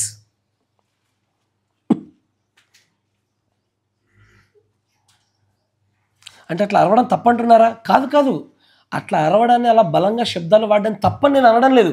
కానీ దానినే భక్తి అనుకోవడం, దానినే మంచి ప్రార్థన అనుకోవడం తప్పంటున్నా. మీకు నా భావన తప్పుగా అర్థం చేసుకోకూడదు. మళ్ళీ జాగ్రత్త చూడండి. ఇక్కడ బ్రహ్నం గారు ఏం చెప్తా ఉంటారో. 63-0116 సాయంకాల వర్తమానీకుడు అనే వర్తమానంలో 312 పేరా చూడండి. ఇక్కడ ఎట్లా ప్రార్థించాలో నేర్పిస్తున్నాడు చూడండి ఒకసారి. ఎందుకంటే కొంతమంది చూస్తున్నా ఈ బట్టిన ప్రార్థనలు నేటికి పోలేవయ్యా. అదే బట్టి ప్రార్థనలు బైబిల్లోంచి 20-30 లేఖనాలు తీసుకొచ్చి పెట్టినంత మాత్రం గొప్ప ప్రార్థన అవుతుంది అనుకుంటున్నారా? కాదు కాదు. ఇది అలా కాదు. నీవు ఎంతటి పవిత్ర పరిశుద్ధ హృదయంతో, విశ్వాస హృదయంతో నువ్వు మాట్లాడే 4 మాటల చక్కటి ప్రార్థన నీకు చూపిస్తా చూడు. ఆయన అంటాడు, చదువమ్మా. ఇప్పుడు ప్రేక్షకులు వెరీ గుడ్. తెలుగులో చక్కగా ఉంది. నువ్వు చదువుతున్నప్పుడు నన్ను చూస్తలేవు. నేను మరొకసారి లాస్ట్ వారి నీకు ఇది నువ్వు ఇంకో మరి చదవబగలేకపోతే అంటే నా భార్యకి బట్టి చెప్తా ఉన్నా. మీతో అట్లా అనలేను, కానీ చదువుతున్నప్పుడు నన్ను చూడాలా. కాపరి ఎక్కడ ఆగమంటే అక్కడ ఆగాల, ఎక్కడ అని కొనసాగించాలా. ఇక అదే ఒంటెద్దు బండి వినట్టు పోతేటగా చూడు. మీలో ప్రతి ఒక్కరు తలలు వంచండి. మీలో ప్రతి ఒక్కరు మీ హృదయాలలో చూడండి ఏమంటాడు ఆయన. ఇప్పుడు నాతో ఎట్లా మాట్లాడతావు? ఇప్పుడు సమీల్ గారి దగ్గరికి వెళ్ళి ఆరోగ్యం బాగాలేదంట, బాగుందా లేదా కనుక్కోవడానికి వెళ్ళినా, బ్రదర్ ఆరోగ్యం బాగుందో అని అంటారా? ఏమంటా? మరి ఆలోచించండి అయ్యా. నేను ఎట్లా మాట్లాడతా ఒక వ్యక్తితో దగ్గరికి వెళ్ళి, ఆ వ్యక్తి దగ్గరికి వెళ్ళేసి బ్రదర్ బాగున్నావా అని అడుగుతాను. అడగనా? అడిగేటప్పుడు ఏమని అడుగుతా? బ్రదర్ బాగున్నావా. అంతేగాని ఆయన దగ్గరికి వెళ్ళి ప్రభువుని బట్టి ఎల్లప్పుడూ ఆనందంగా ఉండమని వాక్యం చెప్తుంది, ఆనందంగా ఉన్నావా అంటారా? ఇది ఒక భిన్నమైనటువంటి కోణంలోనికి కాపర్లు, క్రైస్తవ సమాజము ప్రార్థనలోనే మొట్టమొదటి అడుగుల్లోనే తడబడినటువంటి పరిస్థితి కనబడుతూ ఉంటుంది. ఆయన అంటాడు, మీ హృదయాల్లో మీరు నాతో ఎట్లా మాట్లాడతారు? మీరు బ్రహ్నం గారు అంటున్నారు, నాతో బ్రహ్నం గారు అని నేను, నాతో మీరు ఎలా మాట్లాడతారు? చూడండి. నాతో ఎట్లా మాట్లాడతారు అట్లే దేవునితో మాట్లాడండి. మీరు నాతోనేమో మీరు సరళంగా మాట్లాడుతూ ఆయన దగ్గరకు వస్తేనేమో ఎట్లా మాట్లాడతారు? మీరు దేవుడితో ఎలా మాట్లాడతారు? ఇప్పుడు నేను మా జయమ్మ దగ్గరకు వచ్చేసి నువ్వు భోజనం చేయుచుంటివా, నువ్వు ఆలస్యం ఎలాగో చేసేదివి అంటారా? ఏమంటా నేను? తిన్నావమ్మ, ఎందుకు లేట్ అయిందిరా తల్లి అంట. అంతేనా? మనిషితో మాట్లాడేటప్పుడేమో ఒక భాష, దేవుడితో మాట్లాడేటప్పుడు ఒక ప్రత్యేక భాషగా మలిచేశారు. మరి భాషలను పుట్టించింది ఆయన. ఎస్ఆర్నో? నీ మాటలో గౌరవం ఉన్నంత మట్టు వరకు కూడా అది చెల్లుబాటు అవుతుంది. అంతేనా? గౌరవప్రదమైన భాషను ఎన్నుకోవాలి. కానీ నేను ఒకప్పుడు ఇట్లాగే ఏదో తర్జమాలో ఉన్నా, ఇక్కడ ఒక పాస్టర్ గారు హిందీలో చెప్తా ఉంటే తర్జమా చేస్తూ ఉన్నా. తర్జమా చేస్తున్నప్పుడు ఆయన అన్నాడు, ఆజ్ కా నబీ హమారా వర్హే అన్నాడు. అంటే ఈ కాల గడియ వర్తమానికుడు మనకు ఒక వరంగా వచ్చాడు అన్నాడు ఆయన. నేనన్నా, ఈ గడియ వర్తమానికి మనకు వరమై ఉన్నాడు అన్న. వరమైండు అన్న. తెలంగాణ భాషలో వరమైండు అన్న. స్టేజ్ దిగినాక ఆయన అన్నాడు, బ్రదర్ బాగా తర్జమా చేశారు, కానీ కొద్దిగా ఆ బైబిల్ ప్రాసలో చేస్తే బాగుండేది అన్నాడు. అంటే నేను తప్పు చేశానని అడిగా. లేదు మీరు చేసింది కరెక్టే, కానీ ఇలా చేయండి అన్నాడు. ఇప్పుడు నాకు అనిపించింది, ఆశ్చర్యంగా అనిపించింది, మరి ఇంగ్లీష్లో కూడా ఎట్లా చేస్తాడు? తెలుగులోనే మనకి బాధ. ఎట్లా? మన వాడుక భాష, మన చదివే భాష కొంచెం వేరువేరుగా ఉంటుంది. హిందీలో, ఇంగ్లీష్లో నువ్వు వాడే బైబిల్ని బట్టి అట్లాగే మారుతూ ఉంటుంది అది. ఎందుకు? ఎక్కడో దేవుడితో మాట్లాడడానికి ఒక ప్రత్యేకమైన శబ్దాన్ని, ఒక ప్రత్యేకమైన స్వరాన్ని, ఒక ప్రత్యేకమైన భాషను వాడుతాను ప్రార్థనలో. కరెక్టేనా? ప్రార్థన చేసినప్పుడు ఎట్లా వాడుతున్నారు? ఒక ప్రత్యేక అప్పటిదాకా అటు పోతున్నాం బ్రదర్ అంటూనే సరే ప్రార్థన చేసుకుందాం, సర్వశక్తిమంతుడగు దేవా, టోన్ మారిపోద్ది. సో కరెక్టా నేను చెప్పేది వాస్తవమా కాదా? ఎందుకో స్నేహితుడితో మాట్లాడినట్టు దేవునితో మాట్లాడడం లేదు. మీరు స్నేహితుడితోనే మాట్లాడండి, దేవునితో అలాగే మాట్లాడి, బట్ విత్ అట్మోస్ట్ రెస్పెక్ట్, గౌరవంతో మాట్లాడాలి, పరిశుద్ధతతో మాట్లాడాలి, భయభక్తులతో కలిసి మాట్లాడాలి. ఇప్పుడు నిన్ను తీసుకెళ్ళి ఒక కలెక్టర్ దగ్గరకో, ఒక సీఎం దగ్గరకో, పిఎం దగ్గరకో తీసుకెళ్తే ఎట్లా మాట్లాడతాను? పిఎం దగ్గరికి వెళ్ళక ఏమంటాను? సార్ మీరు ఆశీనులు అవ్వండి అంటావా? కూర్చోండి సార్ అంటూ చక్కగా అర్థమయ్యే భాషలో మాట్లాడతావు. దేవుని దగ్గరికి వచ్చేసరికి ఒక విచిత్రం, అంటే ఇలా చేయడం తప్పంటావా? దీన్ని నేను తప్ప అనను, కానీ ఇదే సరైన పద్ధతి అనుకునేటువంటి మూర్ఖతలో పడిపోకంటున్నా, దానినే భక్తి అనుకునే మూర్ఖతలో పడిపోబాకంటున్నా. తర్వాత చూడండి, మీరు వచ్చి సోదర బ్రహ్మం నేను అని మాట్లాడినట్లే దేవునితో కూడా అలాగే మాట్లాడి. మీరు నాతో ఎలా మాట్లాడతారు? బ్రదర్, సహోదరుడా, బ్రహ్మ అని ఎట్లా మాట్లాడతారు? ఆయనతో కూడా అలాగే మాట్లాడండి కదా, దేవుడితో కూడా. నువ్వేదైనా పొరపాటు చేశాను నాకు విరోధంగా,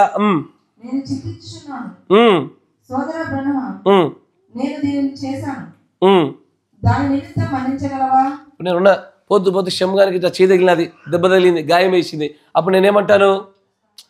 సారీ శమ్, సారీ సారీ అంటానా? దేవుడితో కూడా అలాగే సారీ చెప్పండి. ఎందుకు ఒక వ్యత్యాసమైనటువంటి ఒక దూరం తీసుకొచ్చి ఇదే భక్తి అని ఎందుకు వృద్ధించబడ్డారు? ఇదే అట్లాంటి ప్రార్థన, సరైన ప్రార్థన ఎట్లా పెట్టబడ్డారు? నేను కొన్నిసార్లు నీకు అత్యధికమైన నష్టాన్ని కలిగేసా, నీ ముందు కన్నీరు గార్చి క్షమాపణ అడుగుతా, కరెక్టేనా? నీ కొద్దిపాటి కష్టాన్ని నష్టం కలిగేసా. నేను నీ ఎడల తప్పిదం చేస్తే నీతో ఎలాగ మాట్లాడతానో దేవుడితో కూడా అలాగే మాట్లాడండి అని గడియ వర్తమాని కూడా చెప్తా ఉంటే, కాపరులు, సంఘాలు, విశ్వాసులు మాత్రము మార్చేశారు, ఇది స్టోరీనే మార్చేశారు. ఎక్కడో డాగ్మాస్ అండ్ క్రీడ్స్ అంటే ఇది పెద్దల పారంపర్యాచారంగా వచ్చినట్టుగానే ప్రార్థన అట్టగా వచ్చింది, కరెక్టేనా? మీకు ప్రార్థన నేర్పించిన వాళ్ళు అదే పదాలు ఎన్నుకుంటారు మీరు, మీకు ప్రార్థన నేర్పించిన వాళ్ళకి అదే పద్ధతిని ఎన్నుకుంటారు మీరు. పెద్దల పారంపర్యాచారంగా మారింది ప్రార్థన కూడా. కానీ ఈ కాలగడి వర్తం అంటే అంటాడు, స్నేహితుడితో మాట్లాడండి నాతో ఎలా మాట్లాడుతున్నారు? దేవుడితో కూడా అలాగే మాట్లాడండి. సోదరా బ్రహ్మం, ఇప్పుడు అంటావు ఏమని? నేను మీలో ఒక వ్యక్తితోని, బ్రదర్ నేను నీతో ఒక నిబంధన చేసుకుంటున్నా, బ్రదర్ మీరు ఆ పని చేయండి, నేను ఈ పని చేస్తా, మన ఇద్దరు ఇట్లా ఉందాం అని నేను మీతో ఒక నిబంధన చేసుకుంటాను, దేవుడితో కూడా అలాగే చేయి. తర్వాత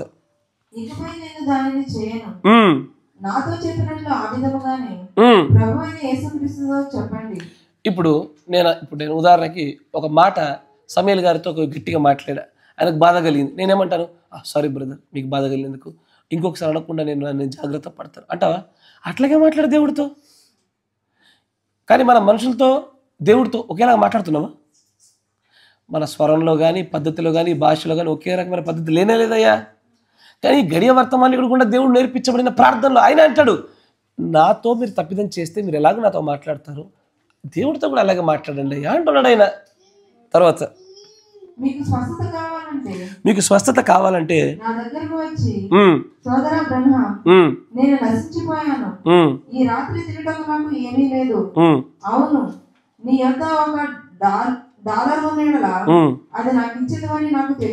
ఇప్పుడు మీ దగ్గర డబ్బులు లేవు, మీకు అనారోగ్య పరిస్థితి, డబ్బులు లేవు, నా దగ్గర వచ్చి ఎట్లా అడుగుతారు? బ్రదర్ ఒక 1000 రూపాయలు ఉంటే ఇవ్వండి మళ్ళీ ఇస్తాను అని ఎలా అడుగుతారో, ప్రభు దగ్గర కూడా మనం ఏదైనా అడిగేటప్పుడు అట్లాగే అడగాలి, కరెక్టేనా? ఎందుకు ఈ మాట చెప్తున్నానంటే, నేను ఎవరిని కించపరచాలని చెప్పడం లేదు, కానీ మనుష్యులు అవసరతలో ఉన్నప్పుడు ఎలాగ మాట్లాడుతారో వాళ్ళ జెన్యూనిటీతో మాట్లాడుతున్నారు. ప్రభు దగ్గరకు వచ్చరికి మాత్రము భక్తి అనే వేషం వేసుకొని మాట్లాడుతున్నారు, వేషధారులాగా అడుగుతున్నారు. ఒక ప్రత్యేకమైన భాష, ఒక ప్రత్యేకమైన పద్ధతి, ఒక ప్రత్యేకమైన విధానం పెట్టుకొని ఒక విచిత్రంగా మార్చేశారు క్రైస్తవ్యాన్ని. కాదు, దేవుడు అనేటువంటి ఆయన భాషతో సంబంధం లేనివాడు. ఆయన ఆత్మతో మధ్యలో ఉండే సంబంధమే కానీ భాషలతో కూడుకున్న వ్యక్తి కాదైన. ఎస్ఆర్నో? తర్వాత ఇప్పుడు చూడుము, నీవు దేవునితో నేరుగా నీకు స్వస్థత శక్తి ఉన్నట్లయినా అని అడగక్కర్లేదు, ఆయన దానిని కలిగి ఉన్నాడు. ప్రభు నీకు ఇష్టమైతే చెయ్యి, లేదా ప్రభు నీతో అవుతుందా కాదా అవే కాదు, ఆయన దగ్గర ఉంటే ఆయన అన్ని సర్వశక్తిమంతుడైన ఎలా అడుగుతావు? నా దగ్గరకు వచ్చి బ్రదర్ మా ఇంటికి వచ్చి ఒక గిన్నె నీళ్ళు ఇస్తారా బ్రదర్ అని అడుగుతావు అడగా దాహం వేస్తే. ఇప్పుడు నీకేమనిపిస్తుంది? ఇస్తాననుకుంటావు అడుగుతావు, ఈయన అడుగుతావా? ఇస్తాననుకొని అడుగుతావు, ఈయన నీ డౌట్ ఉంటుందా? దేవుణ్ణి అడిగేటప్పుడు అట్లాగే అడగాల. ఏమని? ఖచ్చితంగా ఇచ్చేదే, అడిగితే వచ్చేదే అన్న విశ్వాసంతో అడగాల. కరెక్టేనా? ఇప్పుడు నా దగ్గరకు వచ్చి నీళ్ళు అడిగితే నీళ్ళు ఇవ్వకుండా ఉంటానా నేను? ఖచ్చితంగా ఇస్తా.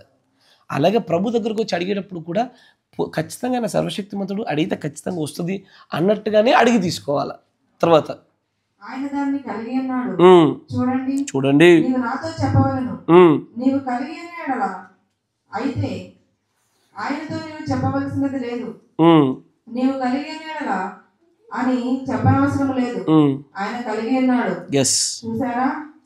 నీవు ఈ విధముగా చెప్పుము, సోదర బ్రహ్మం $1 నాకు ఇవ్వుము, నేను భోజనం చేయడము కావలసి ఉన్నది. ఎందుకు? బహుశా నేను చేయదునని నీకు తెలియను. నేను దానిని కలిగిన ఎడల మీకు దానిని ఇత్తును. నేను ఆ విధముగా చేయలేదనగా నాకు కఠినమైన మనసున్నదని అర్థము. చాలు, ఇంకా చాలా ఉన్నాయి. అట్లా చెప్పుకుంటూ పోతుంటే ఎలా ప్రార్థన చేయాలని దేవుడు తన ప్రవక్త చాలా చక్కగా చూపిస్తున్నాడు. ఎందుకో మీరు ఒక మాట చెప్పండి నాకు. గడియ వర్తమానం గుండా వచ్చిన ఈ వర్తమాన సంబంధమైన ప్రార్థనలా ఉన్నాయా? మనకు నేర్పించిన వారి పారంపర్య చాలా ప్రార్థనలా ఉన్నాయా? ఆబ్వియస్లీ అట్లాగే ఉంటాయి. కానీ ఈ రోజు నుంచి అది మార్చబడాలి. అందుకొరకు ఈ వర్తమానం మీ ముందుకు తీసుకొచ్చాను. నేను మీకు ఇదివరకు కూడా చెప్పాను, మళ్ళీ చెప్తున్నా. ప్రార్థన చేయడం కూడా చాలామందికి తెలియదు. ప్రార్థన చేయడం కూడా చాలామంది తెలియలే. ఆ ప్రార్థన క్లిష్టతరమైనటువంటి వచనాలు వాడుతున్నారా, లేకపోతే ఒక కష్టతరమైనటువంటి పదాలు ఎదుర్కొంటున్నారా, దాన్ని బట్టి ఉండదు అక్కడ ప్రార్థన.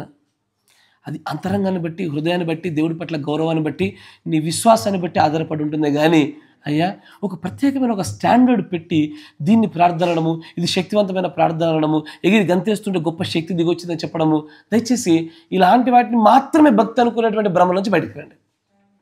Praise the lord. అందుకే మనం చూసిన దాంట్లో ప్రేయర్ ఆఫ్ పెటిషన్, సప్లికేషన్, ఒకటి కావాలని అడుగుతున్నాం. ఎలా అడగాల? ఈ గడియ వర్తమానికి కూడా దేవుడు ఎలా చెప్పాడో అలా అడుగుదామా? Praise the Lord. నేను చేసి ఇవన్నీ నాకు ముందే తెలుసు. నేను చేసే ప్రార్థన గమనిస్తున్నారు ఎప్పుడైనా? కనీసం సమయోచితమైన ప్రార్థన ఉంటుంది, అక్కడ సందర్భానుచితమైన ప్రార్థన ఉంటుంది. ఎక్కడ ఎక్కువసేపు చేయాలి, ఎక్కడ తక్కువసేపు చేయాలా, అంతేనా? ప్రారంభ ప్రార్థన ఎలా చేయాలా, చివరి ప్రార్థన ఎలా చేయాలా, వాక్యానికి ముందు ప్రార్థన ఎలా చేయాలా, అప్పుడప్పుడు నన్ను కొద్దిగా పరిశీలన చేయండి. దాన్ని బట్టి మీరు నెమ్మది నెమ్మది పట్టుకోగలుగుతారు. God bless you. దేవుని దీవించాక మిగిలిన విషయం మన మధ్యాహ్న కాల సమయంలో మాట్లాడుకుందాం.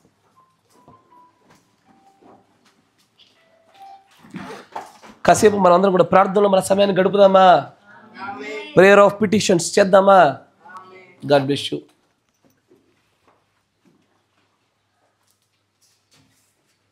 స్త్రీలలో ప్రేరేపించబడిన వారు చేయండి ప్రార్థన. మన మధ్యలో అనారోగ్యంతో బాధపడుతున్నటువంటి తీసేరా